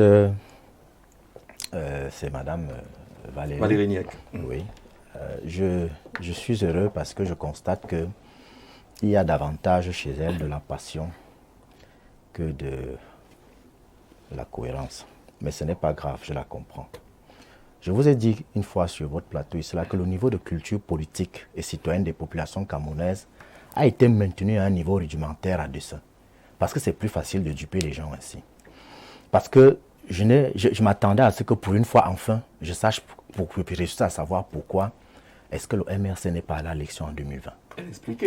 Oui, elle a expliqué. Elle a donné Sauf l'explication que du moi, MRC. j'ai des amis au MRC. Elle ne voulait pas forcément. J'ai beaucoup d'amis. Non, la position du MRC. Non, je voudrais qu'on se comprenne. Voilà. Son objectif, moi je suis président général d'un parti politique qu'on appelle l'Union des populations africaines, qui est un parti historique, qui est le nec plus ultra au Cameroun en matière de panafricanisme authentique. Et je comprends quelle est la position de son parti. Maintenant, en tant que leader politique, je ne peux qu'analyser les positions que prend mon homologue, qui est également président d'un parti politique, et je constate simplement que les élections sont bonnes quand c'est lui qui y va. Parce que lorsque nous étions en 2020, j'étais avec des amis qui étaient dans ce parti politique, et c'est à 48 heures qu'ils découvrent qu'ils n'iront pas aux élections. Ça fait quand même un peu bizarre. Et entre-temps, rien n'a bougé, mais comme c'est lui qui doit aller à l'élection, c'est bon, tout va mieux. Mais bon, ça, ce n'est même pas le plus important. Je voudrais préciser une chose, c'est que les hommes politiques deviennent des hommes d'État lorsqu'il commence à penser davantage aux prochaines générations qu'aux prochaines élections. C'est pour là que moi je me considère comme un homme d'État. Parce que j'aille à l'élection ou pas, que je la gagne ou pas, je suis dans une bataille qui a commencé en 1900. Vous voyez un peu, et qui va se poursuivre. Donc, les affaires d'opposition, que je vous ai dit tout à l'heure que l'opposition, effectivement, ce n'est pas un parti politique. L'opposition, c'est un positionnement idéologique sur l'échiquier politique. Et en l'État, l'ordre gouvernant est néocolonial. On peut dire tout ce qu'on veut, mais c'est le cas. Maintenant, je ne vais pas entrer dans les conflits de personnes. Parce que déjà, le professeur Maurice Kamto, c'est un très brillant juriste. Et il serait malvenu de ma part de parler de lui n'importe comment. Cabral Libby, c'est un ami, un camarade de soi que je connais bien. Et je n'ai pas envie non plus d'entrer dans la bataille qui semble les opposer. Par contre, je continue à dire que les histoires de coalition, de candidats uniques de l'opposition, c'est ces choses qu'on voit seulement sous les cropiques. Tout à l'heure, j'ai entendu parler de coalition entre Diomaye Faye et Ousmane Sonko. Ce n'est pas vrai. Ousmane Sonko était le leader du PASTEF qui a été emprisonné. On a tout fait pour qu'il n'arrive pas à l'élection. Il a passé le relais à son bras droit. Je crois qu'elle a nuancé son propos. C'est tout. Merci. Elle a nuancé son propos lorsqu'elle a parlé de cette coalition-là. Ce n'était pas forcément pour parler des grands hommes. Non, moi je ne suis pas là pour nuancer. Le problème qui se pose, c'est que tous vos téléspectateurs n'ont pas effectué la 16 intellectuelle nécessaire pour comprendre les nuances. Voilà pourquoi moi je suis clair. Ce n'était pas une coalition. C'est comme si Zogo Jangui doit aller à une élection. Le régime empêche Zogo Jangui d'y aller et il passe la main à son secrétaire général ou à son bras droit. C'est tout. Ce n'est pas une coalition. Or, ce dont on parle, c'est que des gens qui ont des idéologies différentes, des perceptions différentes de la façon dont on veut gouverner un pays, qui n'ont pas des projets de société qui se ressemblent. J'ai lu le projet de société du MRC. J'ai lu celui du PCRN. Je ne sais pas comment on fait pour faire une coalition avec quelqu'un qui vous parle de fédéralisme communautaire et un autre qui est dans une sorte de social-libéral, je ne sais pas trop quoi. Ça n'a pas de sens. Mais ils font comme l'évêque de Yagouan. On finit d'abord avec... Non, je suis désolé. Et puis on va arranger devant. Le problème qui se pose, c'est lequel? Le problème qui se pose, c'est lequel? C'est que... Et ça, c'est... On veut vendre aux Camerounais une sorte de fatalisme. Non, vraiment, débarrassons-nous d'abord de Paul Biya, on verra après. Je refuse ça. Je suis désolé. On ne se débarrasse pas de Paul Biya et on verra après. Soit il y a une offre crédible en face de Paul Biya, soit il va rester là. Parce que tout est conçu pour qu'il reste là. Nous savons pertinemment que le système électoral est vicié. Il est conçu pour lui permettre d'être là, mais ce n'est pas pour autant qu'il faut croire que nous allons dire, moi, je vais accompagner le peuple camerounais pour qu'il aille comme des moutons de panurge plonger dans un fossé. Non, je refuse ça. Ce discours qui consiste à dire, il faut faire partie Paul Biya, on verra après. Je le refuse. Il faut faire partie Paul Biya parce que, et maintenant, nous, on vous propose ceci. D'accord. Voilà le discours qu'un leader politique doit tenir. Et c'est pour ça que, contrairement à ce que j'ai lu, tout ce qui a été dit tout à l'heure dans un message, il y a des partis politiques qui proposent des projets de société. Je vous dis, le MRC en a un, je l'ai lu. Le PCN en a un, je l'ai lu. L'UPA en a un qui a été écrit il y a 25 ans. Vous comprenez? J'étais encore un petit étudiant. D'accord. Donc, ça veut dire quoi? Le problème, et là, je voudrais attirer l'attention des Camerounais qui nous regardent. Vraiment, chers compatriotes, apprenez à lire. La raison pour laquelle on vous manipule, c'est parce que vous êtes devenus paresseux, vous ne voulez pas lire.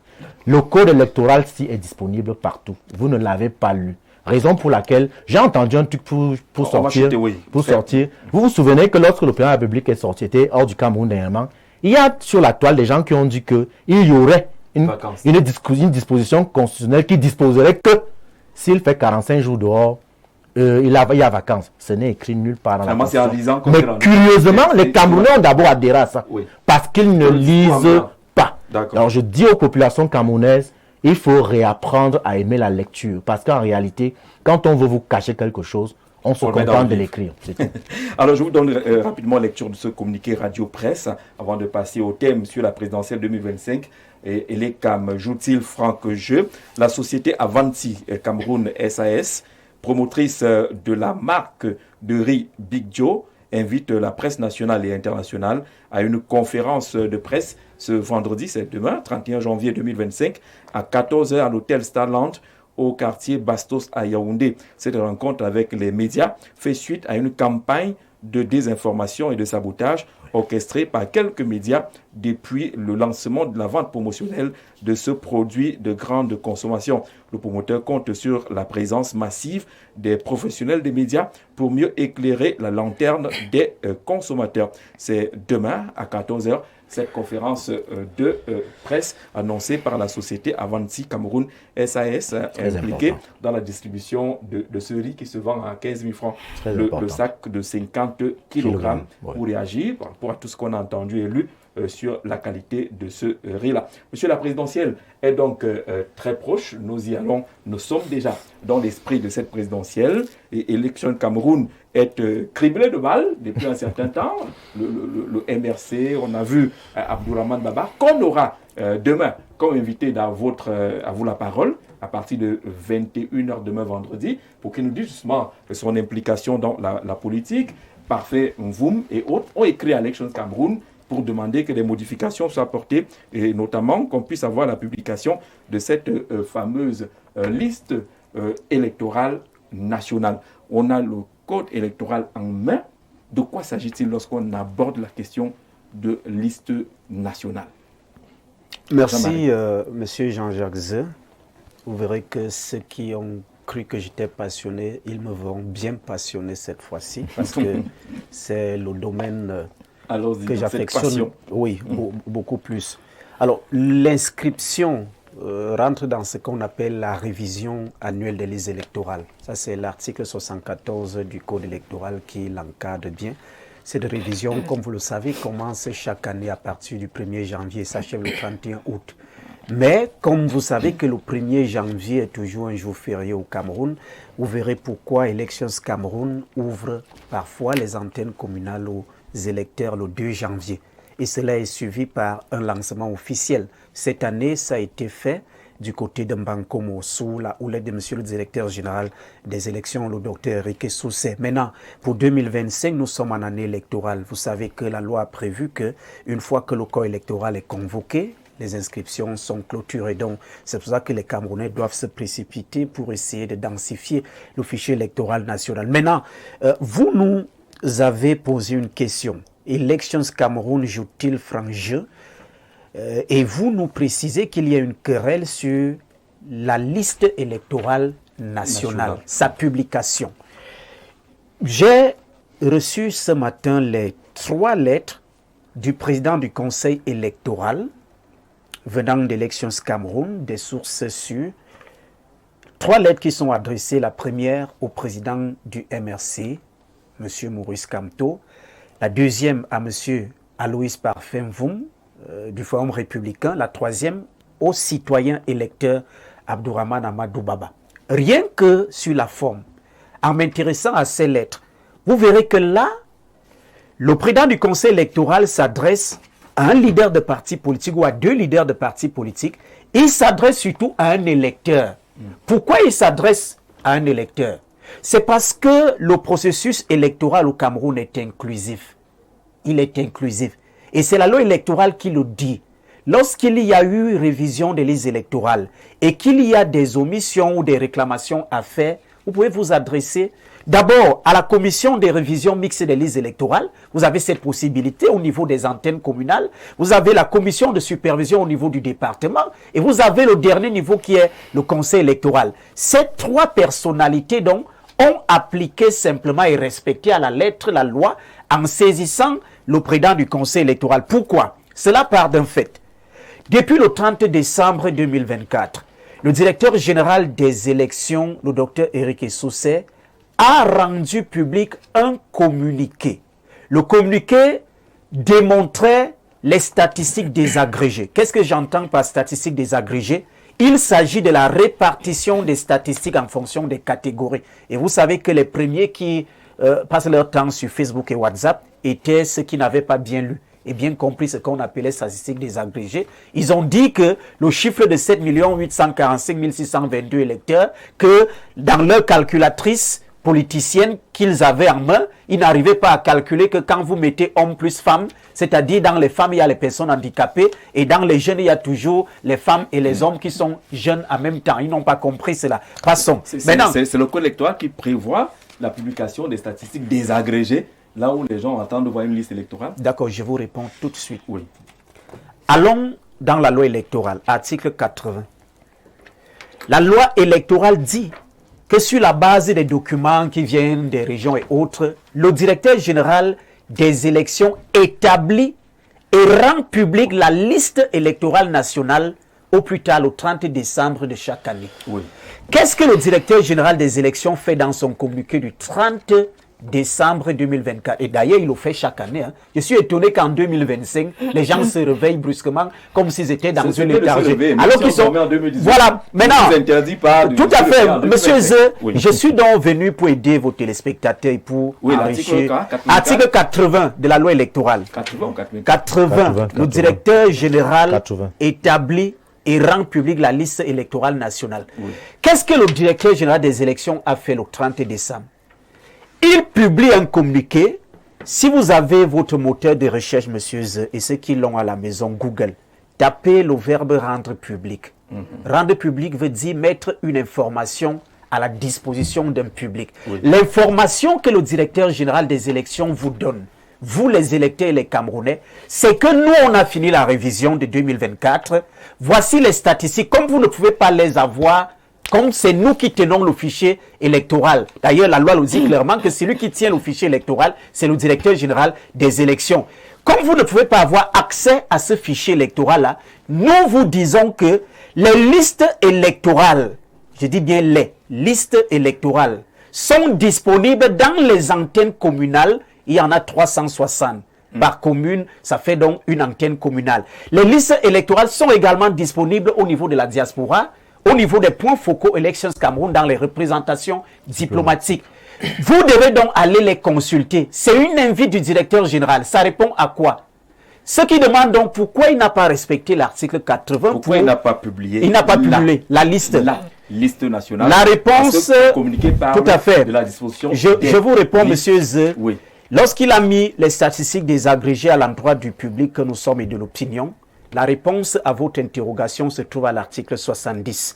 Les listes électorales, qui sont une compilation du fichier électoral, qui n'est pas la liste électorale, qui sont une compilation du fichier électoral national, ces listes électorales sont tenues et établies dans les antennes communales, donc dans chaque commune.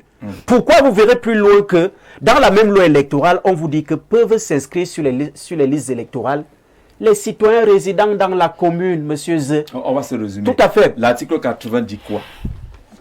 Est-ce qu'on parle de la liste électorale d'abord, avant d'aller parler des listes au niveau des antennes communales? Est-ce que je peux reprendre attentivement? Oui, on veut bien comprendre. C'est là l'article 80 dit. Le nœud du problème. Monsieur Z, l'article 80 dit. Le directeur général des élections établit et rend public la liste électorale nationale. Je commence par l'établissement. Établi. Oui. Ça se passe dans les commissions de révision mixtes. Elles sont logées où? Dans les antennes communales, dans chaque commune. On est d'accord. Établi et rend public. Et rend public. Rendre public, il vous informe donc, il met une information à votre disposition. J'ai dit rendre public. Que les listes sont disponibles. Allez les... public, la liste électorale. Monsieur Z. Terminons d'abord la phrase. Oui, est-ce que vous pouvez bien m'écouter? Je veux bien vous écouter. Si vous m'écoutez, les téléspectateurs ne vont pas. La liste électorale nationale. Monsieur Z. C'est ce que vous avez lu. Je vous explique techniquement de quoi il s'agit. Non, je parle techniquement. Est-ce que c'est ça qu'on la loi dit? Monsieur Z, est-ce que vous pouvez laisser donc que j'explique aux téléspectateurs? C'est pas pour vous que je suis là. Je suis là pour les téléspectateurs. Moi, je permets à ce que vous soyez plus clair. Je vous dis donc que la liste électorale nationale que vous voulez et dont on parle à l'article 80 répond à une préoccupation de l'article 70, que les listes électorales sont tenues dans les antennes communales. C'est l'ensemble des listes électorales qui forment ce qu'on appelle la liste électorale. D'accord. Et chacun va aller rassembler. Écoutez, voilà. Sa liste. Écoutez, tout à fait, vous avez bien compris. Ça veut dire que dans les antennes communales, il y a les listes qui sont là et qui sont affichées et on vous permet de les consulter. Deuxième possibilité, quand vous les avez consultées, vous devez saisir les commissions mixtes de révision. En cas d'omission, comment les partis politiques qui sont d'ailleurs membres de ces commissions doivent se comporter? Vous saisissez les commissions À défaut de ça, lorsqu'on a publié les listes, vous pouvez saisir le conseil électoral. C'est ce qui a été fait, monsieur Zé. Aucune loi n'a été violée. Maintenant, par rapport à l'article 80, je sors par là si vous permettez. Le problème de l'article 80 est ce qu'on appelle, pour ceux qui ont fait un peu de droit, une loi qui n'a pas de précision, elle est imprécise.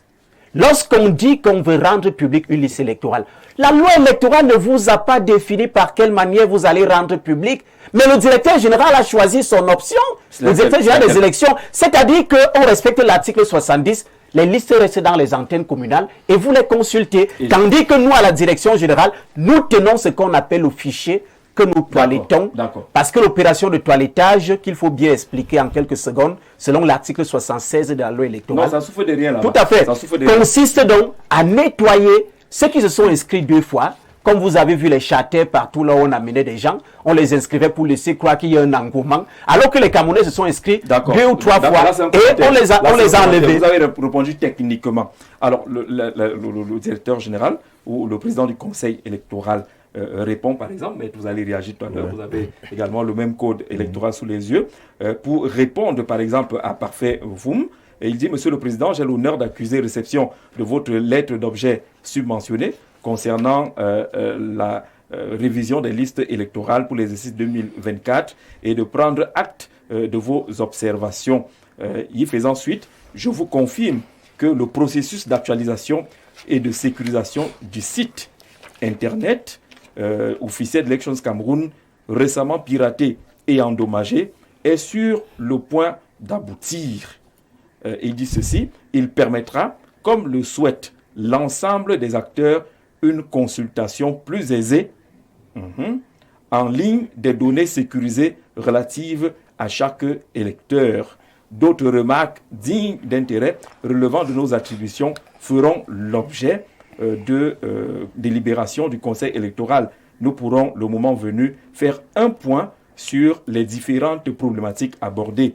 Nous restons disposés à collaborer avec l'ensemble des acteurs républicains du processus électoral, soucieux de garantir à notre pays des élections apaisées, crédibles et transparentes. Le président du Conseil électoral, qui est très poli, le mot juste, face à cette c'est l'inclusion électorale. Situation qui ne se braque pas, qui ne dit pas que moi j'ai déjà publié et ça s'arrête là. Et il n'y a aucune loi qui dit qu'il doit l'ouvrir sur le site internet. Je suis heureux d'avoir quelqu'un qui maîtrise également suffisamment le code électoral. Moi, je suis un juriste positiviste. C'est-à-dire que je prends les choses de l'égal état, telles que la loi est. Et effectivement, l'article 80 dispose qu'à l'issue des opérations de révision et au vu des documents et données communiqués par les démembrements régionaux Elections Cameroun, le directeur général des élections établit et rend public la liste nationale au plus tard le 30 décembre. Point. Oui. Vous allez noter 3 choses. La première, c'est qu'il s'agit d'une liste nationale. On voudrait bien, dans l'entendement, tout de suite on se dit, puisqu'il y a des commissions mixtes de révision des listes électorales dans chaque antenne communale, les antennes communales vont faire remonter leurs données, c'est-à-dire leurs listes, au niveau des agences départementales, qui, une fois qu'elles les auront combinées, vont également les faire remonter au niveau des délégations régionales de l'ECAM. Et, in fine, la direction générale va sortir une liste de l'ensemble des listes en question. Sauf que, ça c'est l'entendement qu'on peut avoir. Le législateur, lorsqu'il sort cette loi, n'a pas imposé à l'ECAM cette formule. Tout à fait. Il a simplement dit la liste électorale nationale. Et c'est comme ça qu'on devait l'entendre. Mais le législateur, stricto sensus, ne l'a pas précisé ainsi. Ça fait partie des scopes. Mais c'est quoi une liste? Ça fait partie. Vous savez, en principe, vous savez, je suis d'accord. Voici la liste des admis au concours. Oui. Vous commencez à dire que voilà l'admis de Nguelimendouka, voilà l'admis de Doumentan. Allez faire vous-même, prenez les calculettes pour calculer. Non, là je ne souscris pas à ça. Je dis, non, je veux pas. Je dis voilà le problème. J'ai l'habitude qu'à chaque fois que je dis que les populations camerounaises sont victimes d'une escroquerie politique, ça fait sourire les gens. Sauf que l'escroquerie politique ne repose pas sur quelque chose que tout le monde voit toujours. On utilise l'arsenal législatif et réglementaire. Vous comprenez? Et on s'arrange le plus souvent soit à laisser des vises législatifs, soit à faire en sorte que Une loi, pour qu'elle s'applique, il faut un décret d'application. Et on sait que parfois, les décrets d'application mettent 20 ans. Vous comprenez? C'est ça l'escroquerie politique. Et c'est pour là que je vous dis, en l'État, vous ne pouvez pas contraindre le directeur général d'élection Cameroun à vous sortir la liste telle que vous l'entendez là. Parce que c'est ainsi qu'elle devrait sortir. Une liste nationale. La lettre A à la lettre Z de tous les électeurs du Cameroun, même s'ils sont 10 millions. Oui. Même si c'est un document qui fait 500 gigas, je vous garantis que les gens vont pouvoir télécharger. Cependant, l'article 80 n'a l'a pas clairement précisé. Maintenant, je voudrais rapidement faire un bon... Ce qui est clair. Non, je voudrais rapidement faire un bon... Il y a un problème. Il y a un problème. Est-ce qu'il y a un point d'ombre dans quand on... Il n'y a pas de... C'est un article précis. Le problème qui se pose, c'est lequel? Je continue à vous dire que ma perception, c'est que la liste nationale, j'en discutais encore ce matin avant d'arriver à votre émission, avec un chef d'antenne communale. Les antennes communales doivent faire remonter leur liste au niveau des agences départementales. Oui. Une fois qu'elles ont compilé au niveau de leur territoire de compétence, qui est le département, elles remontent au niveau des délégations régionales, qui font le même boulot, et puis envoient à la direction générale qui vous publie une liste nationale avec tous les noms. C'est ça en principe, non? Sauf que il y a toujours quelque chose. La loi ne se discute pas. Elle est tout au plus susceptible d'interprétation. C'est la doctrine qui se discute. Et vous savez, comme on dit que la loi pénale est d'interprétation restrictive, même en l'espèce, vous allez vous rendre compte qu'effectivement, il faut publier une liste nationale. Mais il aurait été de bon ton que le législateur imposât à Elekam une manière de le faire. Et ce que j'ai vu ces derniers temps m'a un peu sidéré, parce que comme je continue à dire aux populations camerounaises, il faut lire. Les gens ne lisent pas. J'ai entendu que certains leaders politiques ont saisi le conseil électoral. Oui, on n'est pas là-bas sur ce débat-là. Sinon, on va s'égarer. Restons, ils se sont peut-être trompés. Le conseil, ils se trompent comme... Allons-y sur le... Ils ne lisent pas la loi. Je doute fort je doute qu'ils se soient trompés. Voilà. Pourquoi je dis qu'ils se soient trompés? Parce qu'il y a de très grands esprits là-bas que je connais, que je côtoie, qui sont d'éminents juristes, peut-être qu'ils connaissent même le droit plus que moi, le droit positif plus que moi. Je doute fort qu'il leur ait échappé que la linéaire... Non, pas du tout. C'est juste de la communication politique pure et qui relève davantage de la manipulation. Est-ce qu'il y a la linéaire qui répond finalement à la question? La question, la question que vous nous avez posée, c'est est-ce que Elekam joue frange? Oui. Je vous réponds tout de suite oui. Elekam joue frange parce que Elekam fonctionne avec les dispositions qui lui sont données. Et si vous ne donnez pas, si le législateur n'a pas imposé un certain nombre de choses à Elekam, Elekam en fait une interprétation. Politique que vous êtes. Oui. Elekam ne publie donc pas une liste nationale que vous pouvez consulter et repérer les doublons plus facilement. Est-ce que ça ne complique? Non, je parle plus du texte. Oui. Je parle de l'homme politique que vous êtes. Oui. Et vous allez à une élection où on a publié Nguelmendouka, on a publié Tibati. Vous ne pouvez pas avoir le contrôle des cas de doublons et autres sur cette liste parce que rassembler 360 il faut avoir les représentants dans la commission. Non, ce n'est plus une question de représentants. Il faut avoir les représentants. D'accord, je suis là maintenant. Une fois que Soraka Doumé, le type s'y était déjà inscrit là-bas. Une fois que le juriste a posé le code, l'homme politique vous répond tout de suite que, une fois de plus, Elekam joue frange. Elekam joue frange pourquoi? Parce que Elekam jongle avec les subtilités de la loi et ses silences. Mais l'homme politique que je suis s'insurge. Parce que normalement, je l'ai dit encore ce matin à un chef d'antenne Elekam, je vous le redis, la liste électorale nationale devrait être la compilation de l'ensemble des listes disponibles dans les antennes communales d'Elections Cameroun.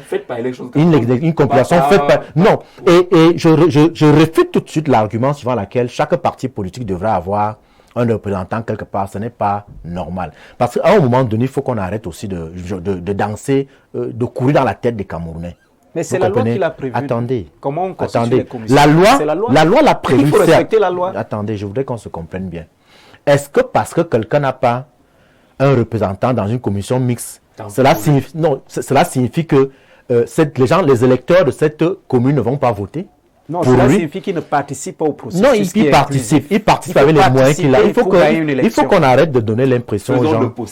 Il faut qu'on arrête de donner l'impression aux Camerounais que il faut absolument pouvoir être représenté dans les 360 commissions mixtes de révision des listes électorales. Je suis désolé. Elections Cameroun n'est pas un acteur politique qui concourt au suffrage. Ça, c'est l'apanage des partis politiques. Elections Cameroun est un peu comme, je ne sais pas moi, l'ONIES. qui doit vous mettre à disposition les stades sur lesquels vous, les acteurs politiques, vous allez venir compétir. Vous comprenez? Le conseil électoral, c'est peut-être la FECAFOOT qui est là pour faire les surveillants et ceci. Et maintenant, le conseil constitutionnel devient l'arbitre.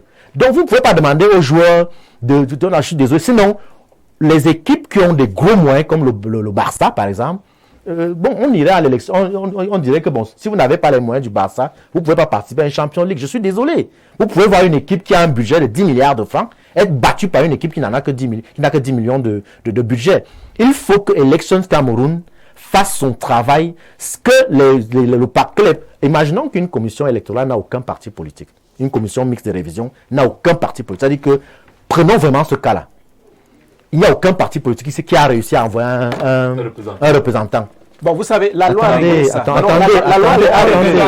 Non, je voudrais lui répondre directement parce que ça peut m'échapper.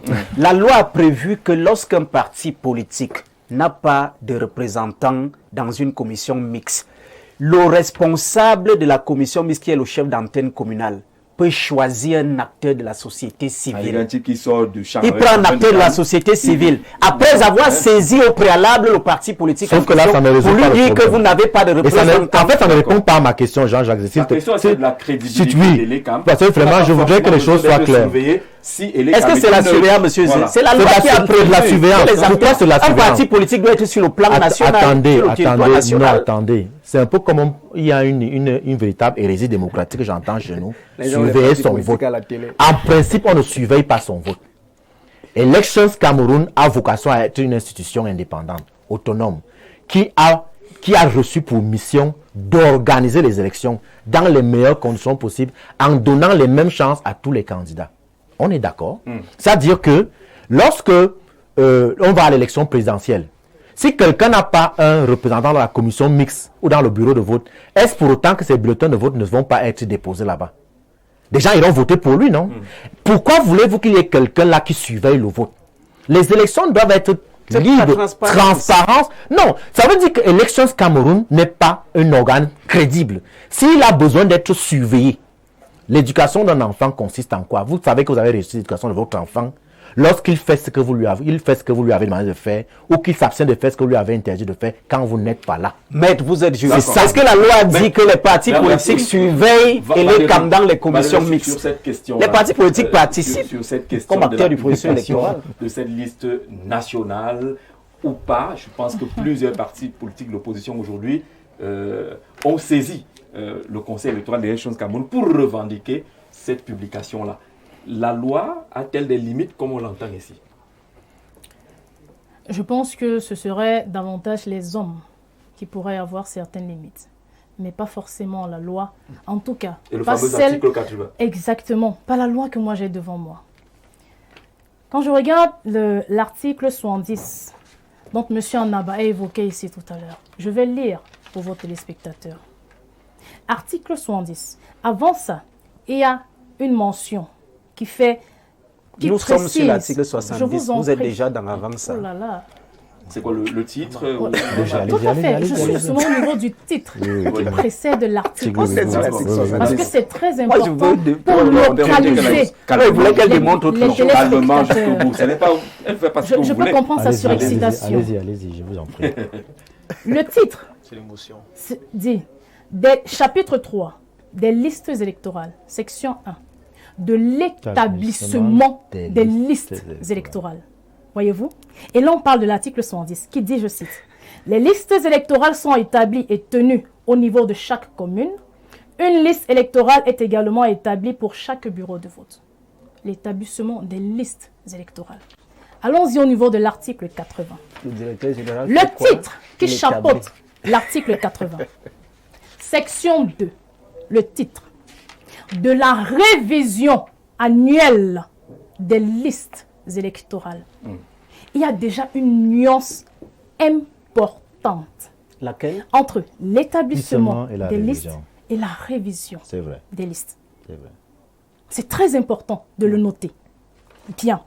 Quand on s'en va à l'article 80, je cite, « À l'issue des opérations de révision et au niveau des documents, oui, merci. Et au vu des documents et des données communiquées par des démembrements régionaux d'Elections Cameroun, le directeur général des élections établit et rend public la liste électorale nationale Nous sommes toujours à au l'établissement. plus tard le 30 décembre. Bien. Après avoir dit cela, maintenant faisons un commentaire. Parce que tout à l'heure, vous avez évoqué pourquoi est-ce que les gens veulent embrouiller les gens entre les listes et la liste. Oui. Vous savez, c'est pour ça que je dis souvent aux gens, c'est bon, n'est-ce pas, d'envoyer les enfants pour faire des filières scientifiques sans pour autant, naturellement, bannir les filières littéraires. Parce que, excusez-moi, mais lorsqu'on a fait une filière scientifique, on a un certain esprit aiguisé dans l'analyse qui veut faire en sorte qu'on fasse une nuance rapide entre une et la ou le. Parce que là, l'article L, ça fait, merci, ça fait l'unicité. Alors que une, ça entraîne la multiplicité. C'est bon de nuancer. C'est extrêmement important de faire cette nuance. Et maintenant, lorsque on parcourt les articles qui précèdent l'article 80, toujours dans la section de révision des listes électorales, on se rend compte là-bas que il est dit, après que les listes ont été révisées au niveau du département, on les apporte au niveau de la région. Et la région les ramène au niveau de la nation. Et c'est maintenant, et à chaque niveau, effectivement, il y a des listes qui doivent sortir. Mais surtout au niveau de la nation, il y a la liste des électeurs qui doit sortir. Et là où je suis d'accord avec mes prédécesseurs sur le sujet, c'est qu'effectivement, le code n'a pas défini le mode de publication de la dite liste. Ça peut être... Là, nous sommes complètement d'accord. Et donc, le MRC n'exige pas forcément un certain mode. Qu'on publie ça sur Internet ou qu'on publie ça de façon physique, ou vraiment, peu importe, pourvu que nous voyons la liste et que cela soit conforme au code électoral. Et par conséquent, seulement sur le code électoral, on dit rapidement, contrairement à ce que M. Guizogo ici présent, il a dit. Je vous en prie. Maître Jean Guizogo. Voilà, ici présent, il a dit. Ainsi que M. Anaba, également, il a dit, parce qu'apparemment, ils ont des mêmes avis là-dessus, comme quoi le Elecam jouerait franc jeu. Je dis seulement sur cet article, Elecam ne joue pas du tout franc jeu. Mais alors, vraiment, pas du tout. Donc, si Elecam pense qu'il peut jouer et que justement, il devrait, n'est-ce pas, pouvoir jouer franc jeu, il faudrait qu'Elecam puisse tout au moins nous sortir la liste. Parce que net, comme vous l'avez soulevé, vous allez mettre la liste dans vos mallettes. Je vous en prie. Que bientôt le site sera disponible. Merci. Vraiment, justement, ce serait une bonne chose. J'ai envie de demander si M. Anaba pense que le directeur, le président qui a signé ça, c'était quelqu'un qui ne réfléchissait pas. Donc il a dit qu'effectivement, il pense qu'effectivement, ils sont en train d'actualiser le site Internet pour éventuellement publier la dite liste dont on réclame. Alors, Monsieur Azé, vous avez soulevé ici le fait que une personne peut être inscrite à plusieurs endroits à la fois sans pour autant que cela ne se sache.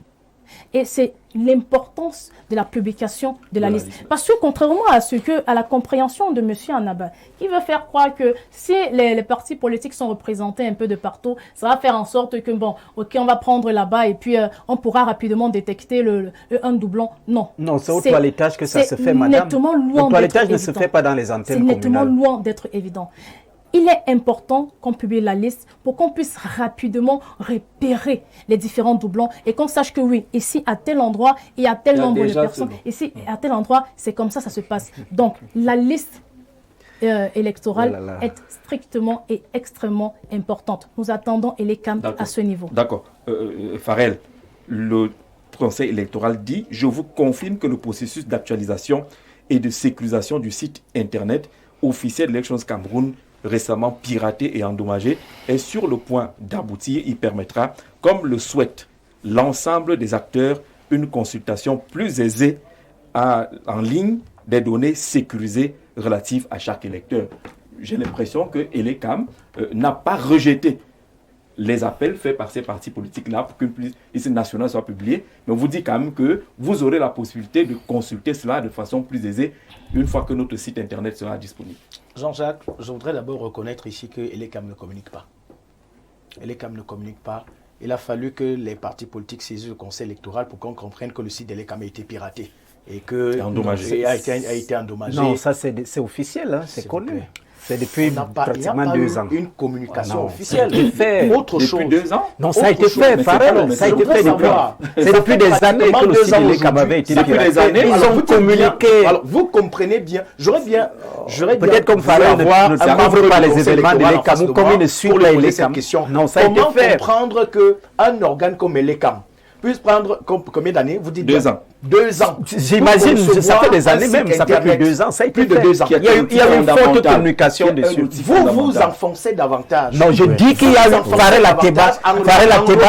Je vous dis que même les journalistes qui vous regardent à la maison, là-bas, je ne peux pas le laisser passer. Elections Cameroun a fortement communiqué sur le piratage de son site internet. C'est là plusieurs années. Il y a eu des communiqués qui ont été publiés à ce moment-là. Davantage vous faire constater cette indisponibilité du site internet. Je voudrais davantage vous faire constater l'entourloupe. Dans ce communiqué, dans ce message, cette correspondance adressée l'accusé de réception, on ne définit pas la date exacte de la conception, la disponibilité du site internet. On vous renvoie, Sinédi, on vous dit voilà, c'est en cours, on verra dans quelle mesure concevoir, finaliser les travaux de conception du site internet. Alors vous comprenez que Elecam, je le dis encore, ne communique pas. Autre chose, vous ne pouvez pas. Je me rends compte que le code électoral camerounais est inattaquable. Il est inattaquable. On ne peut même pas le modifier. Je voudrais qu'on reconnaisse ici les manquements contenus dans ce code électoral. Mais comment donc on n'arrive pas à harmoniser un code électoral pour permettre aux uns aux autres d'aller à une élection libre et transparente? Sur quel point, par exemple?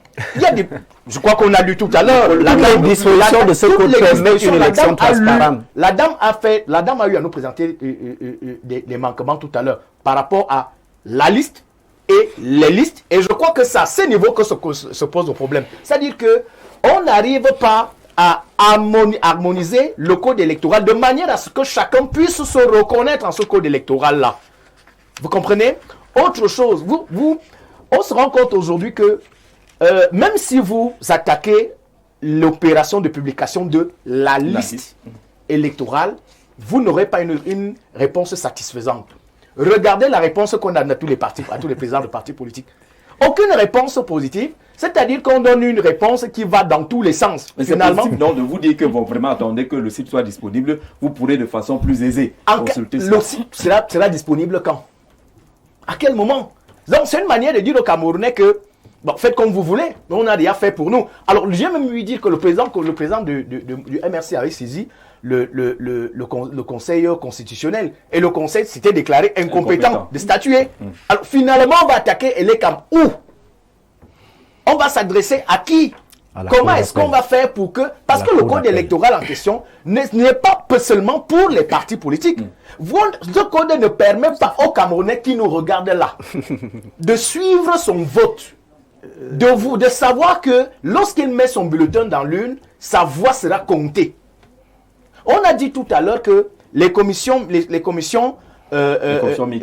mixtes qui sont logées dans les antennes communales font véritablement leur travail. Comment est-ce que nous serons rassurés que les listes qui partent des communes arrivent dans les départements et les régions, ce sont ces listes-là qui sont publiées?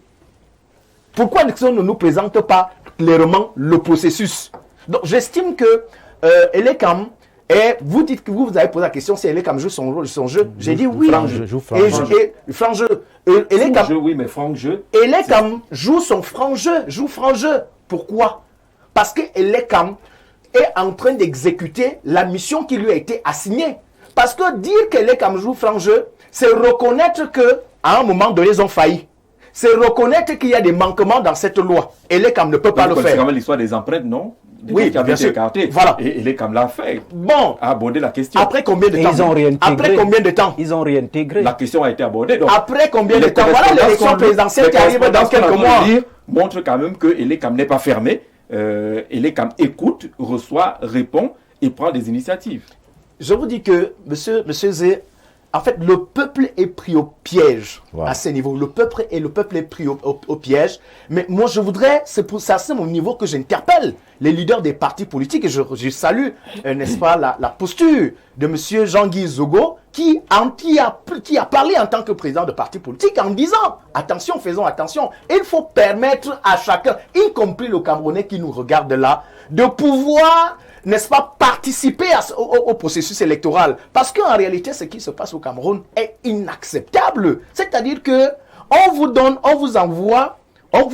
la possibilité d'aller à une élection qui est gagnée d'avance par quelqu'un d'autre. C'est-à-dire que ce code électoral est visiblement taillé à la mesure, n'est-ce pas, sur cette question-là, et favorise la majorité d'un parti politique. Sur ce commentaire, j'en arrive à répondre tout à l'heure. Je lis 2 ou 3 messages. La liste doit être publiée après révision le 30 décembre.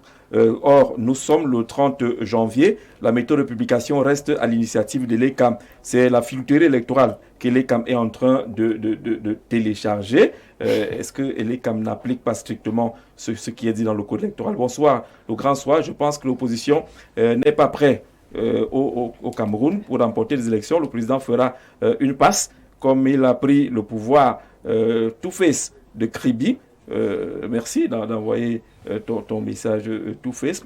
Dites à M. Anaba de cesser de troubler la prise de parole des copanélistes. Il nous met à mal dans la prise des notes. Et pour notre compréhension, c'est comme s'il était un peu désordonné, qu'il était un peu désordonné quand il était élève, qu'il attende ses prises de parole pour répondre et relever les incorrections des autres. Cordialement, Paul depuis Guidère. Tu vois, ça vient de Guidère, très très loin là-bas. Qu'est-ce qu'on dit? C'est trop long ça. Que les gens qui étaient au SDF ensuite dans le régime et enfin ont fini par fuir ne nous casse pas les oreilles. Arrêtez de dire que si ces gens étaient dans le régime, c'était par stratégie, monsieur Zé. Que les gens arrêtent de donner l'impression qu'ils sont des messies. Ils viennent, pour répondre c'était la première problématique, notre sujet de mise en bouche. Frédéric, depuis Ngusso, qui parle là-dessus. Alors, grand frère, merci. S'il vous plaît, demande au monsieur en blanc. Monsieur en blanc. Avec les bretelles, il faut préciser. Donc, nous ne voulons pas de la distraction sur le plateau. Qu'il fasse exprimer, qu'il laisse exprimer la belle dame. Voilà, voilà les bons mots. Voilà. Nous voulons mieux l'écouter. Armand Hawaï, qui veut écouter la Hawaï Escalier, qui veut bien écouter la belle dame. Il ne faut pas perturber quand la belle dame parle. Armand, il est très gelé. De ce côté-là. Alors, bonsoir Gisèle et au panel, surtout à la jolie et intelligente dame. Je vais vous faire parvenir des alcotests pour vous assurer que tout le monde est bien lucide sur votre panel. On a fait ça avant, tout le monde est lucide. Tout le monde est lucide. On est jeudi soir, je comprends un peu, non? Merci Ndobo depuis Ferrara, du côté de l'Italie. Il va nous envoyer les alcotests. Non, tout le monde est bien lucide ici, ça se voit, non?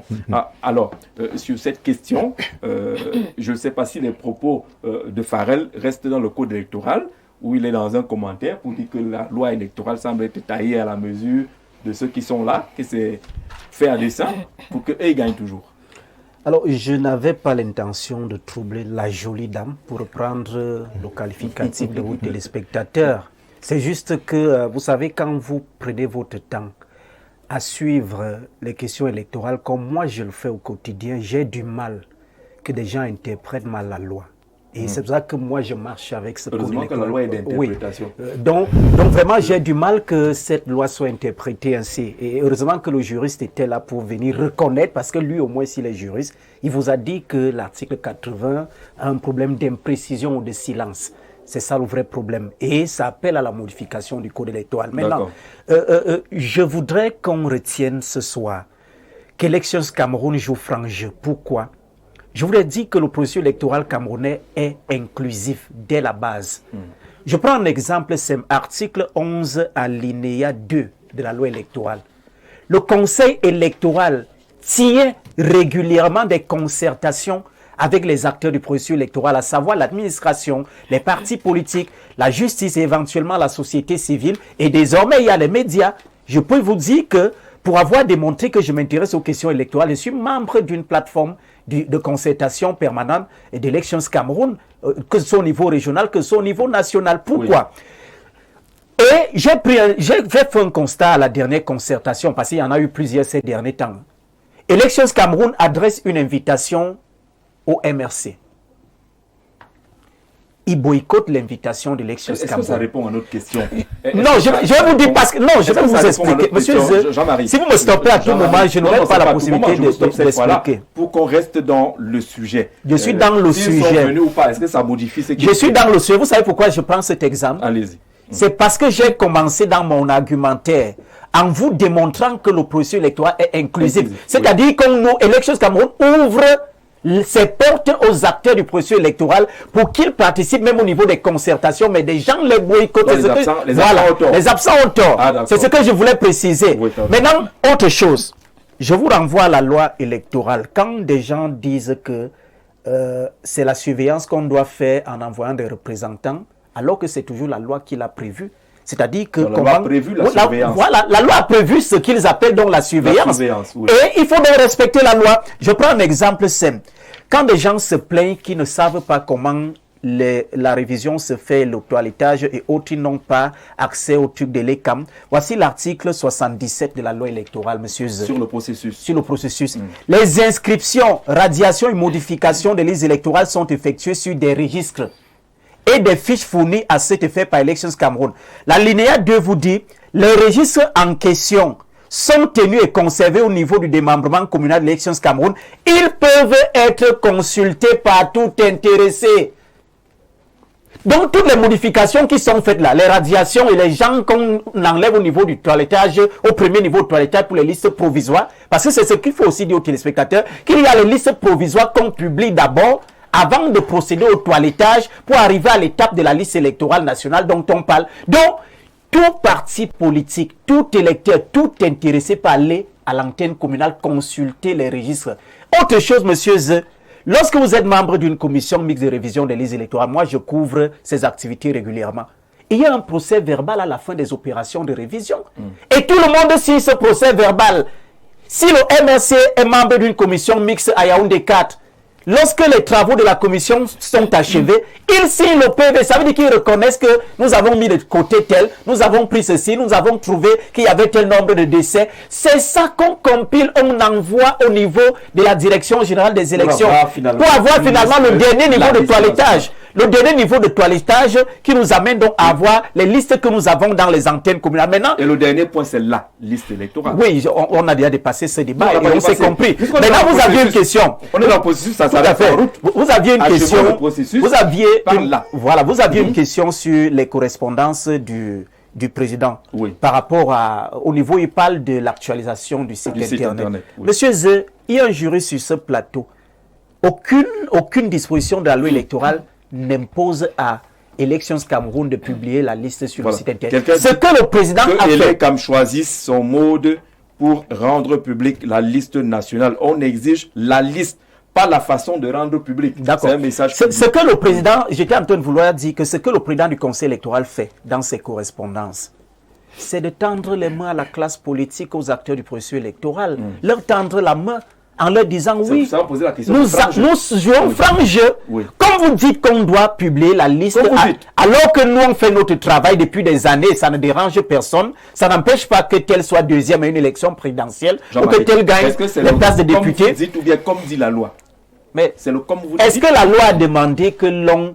Est-ce que la loi a prévu la manière dont on doit publier ou rendre public la liste? Le juriste vous l'a dit que ce n'est pas d'accord là-dessus. Maintenant, le président du Conseil électoral a donc décidé et vous informe que lorsque mon site internet qui est en cours d'actualisation sera prêt, on va faire ce que vous allez vous demander et vous verrez donc qu'on est transparent parce qu'on est déjà transparent dès la base. Donc, commission mixte de révision, commission de supervision, commission de... Écoutez monsieur Z, les concertations sont inclusives, les commissions mixtes de révision, il y a les partis politiques dedans, commission de supervision, commission de recensement général des votes au plan national, à tous les niveaux, même les bureaux de vote. Est-ce que vous ne voyez pas que notre loi électorale a donné les possibilités à tout le monde de gagner et de participer? Mais le problème que nous avons, les gens ne participent pas. Les gens boycottent tout.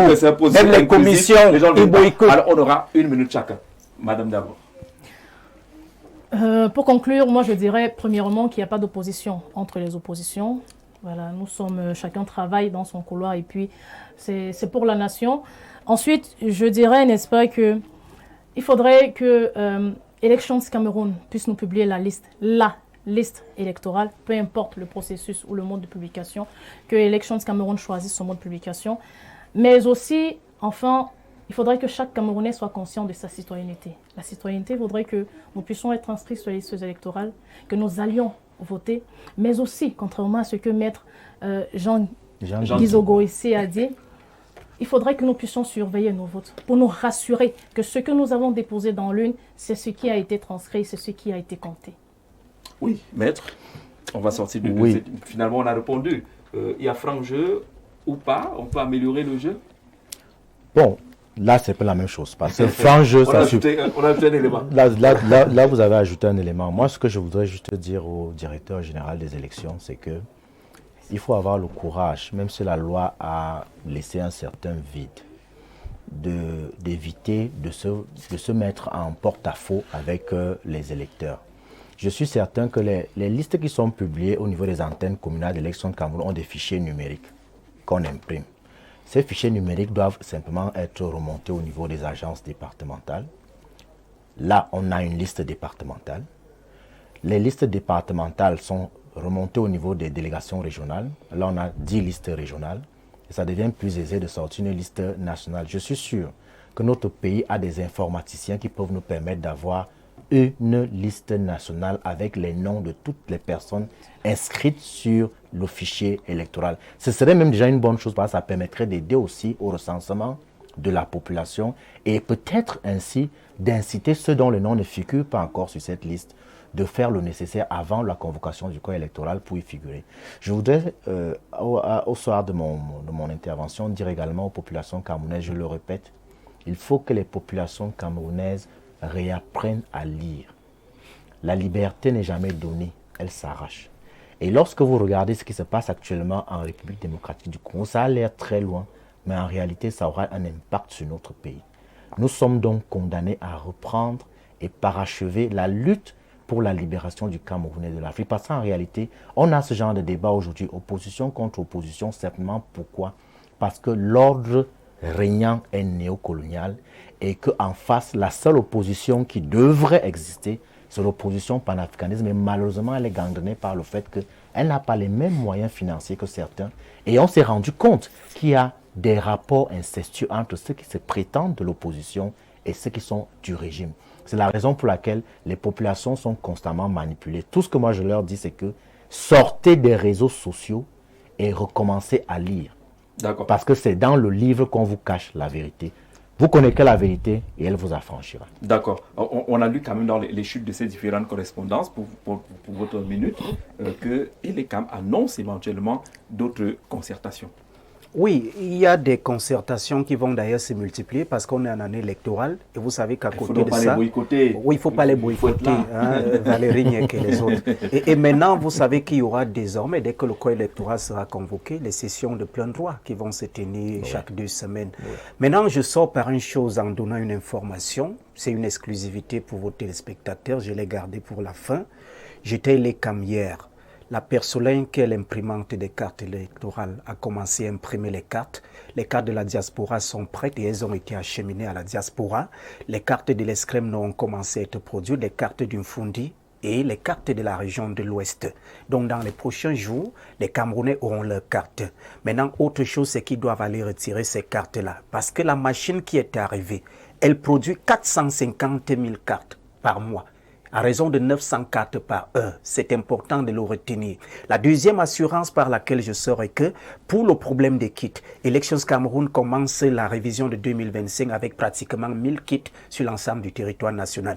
Plus de 1000 kits ont été commandés et ces 1000 kits vont arriver dans les prochains mois pour renforcer la révision de 2025 parce qu'Elections Cameroun veut que le processus soit un processus d'apaisement pour des élections apaisées. Et j'invite les acteurs politiques à soutenir l'ECAM qui gère l'opposition électorale mais il faut accompagner Elekam parce qu'Elekam a les petits moyens qui lui permettent de gérer cela. Mais si les acteurs politiques ne viennent pas en appui, ça ne peut pas avancer. De nouveau quitte, je crois que Père Lado et les gens de Bacham sont rassurés parce qu'ils disent qu'ils ont 2 ordinateurs et un en panne depuis longtemps. Ça arrive. Voilà, que ça arrive là-bas du côté de Bacham. Finalement, Farel, ça commence à ressembler à un débat inutile. La clé est là. Il y a un engagement que Elekam est en train de prendre avec le retour du site internet. Bon, peut-être le site n'est pas disponible à cause de la guerre en Ukraine. C'est pour faire rire. Bon, également, je voudrais vous faire comprendre que je ne sais pas si c'est une erreur de la régie ou c'est cette erreur de vous. J'ai lu là, Jean-Marie Anaba, chef desk politique Royal FM, mais il fallait changer et mettre communicant de Elekam. Ok, vous avez eu. Communicant de Elekam. J'ai l'impression que. Non, je suis pas suffisamment défendu Elekam. Non, j'ai suffisamment d'informations parce que je m'intéresse aux questions. Il est sorti de la lecture d'un journaliste.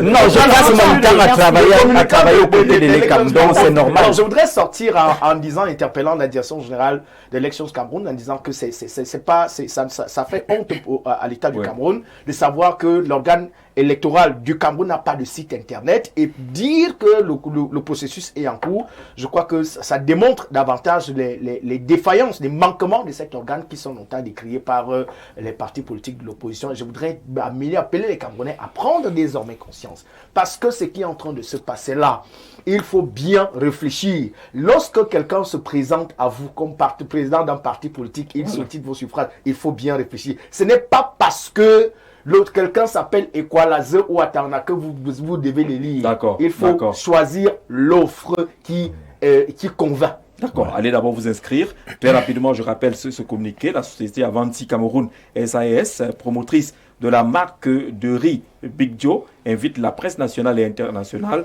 à une conférence de presse ce vendredi 31 janvier 2025 à 14h à l'hôtel Starland au quartier Bastos à Yaoundé. Cette rencontre avec les médias fait suite à une campagne de désinformation et de sabotage orchestrée par quelques médias depuis le lancement de la vente promotionnelle de ce produit de grande consommation. Le promoteur compte sur la présence massive des professionnels des médias pour mieux éclairer la lanterne des consommateurs.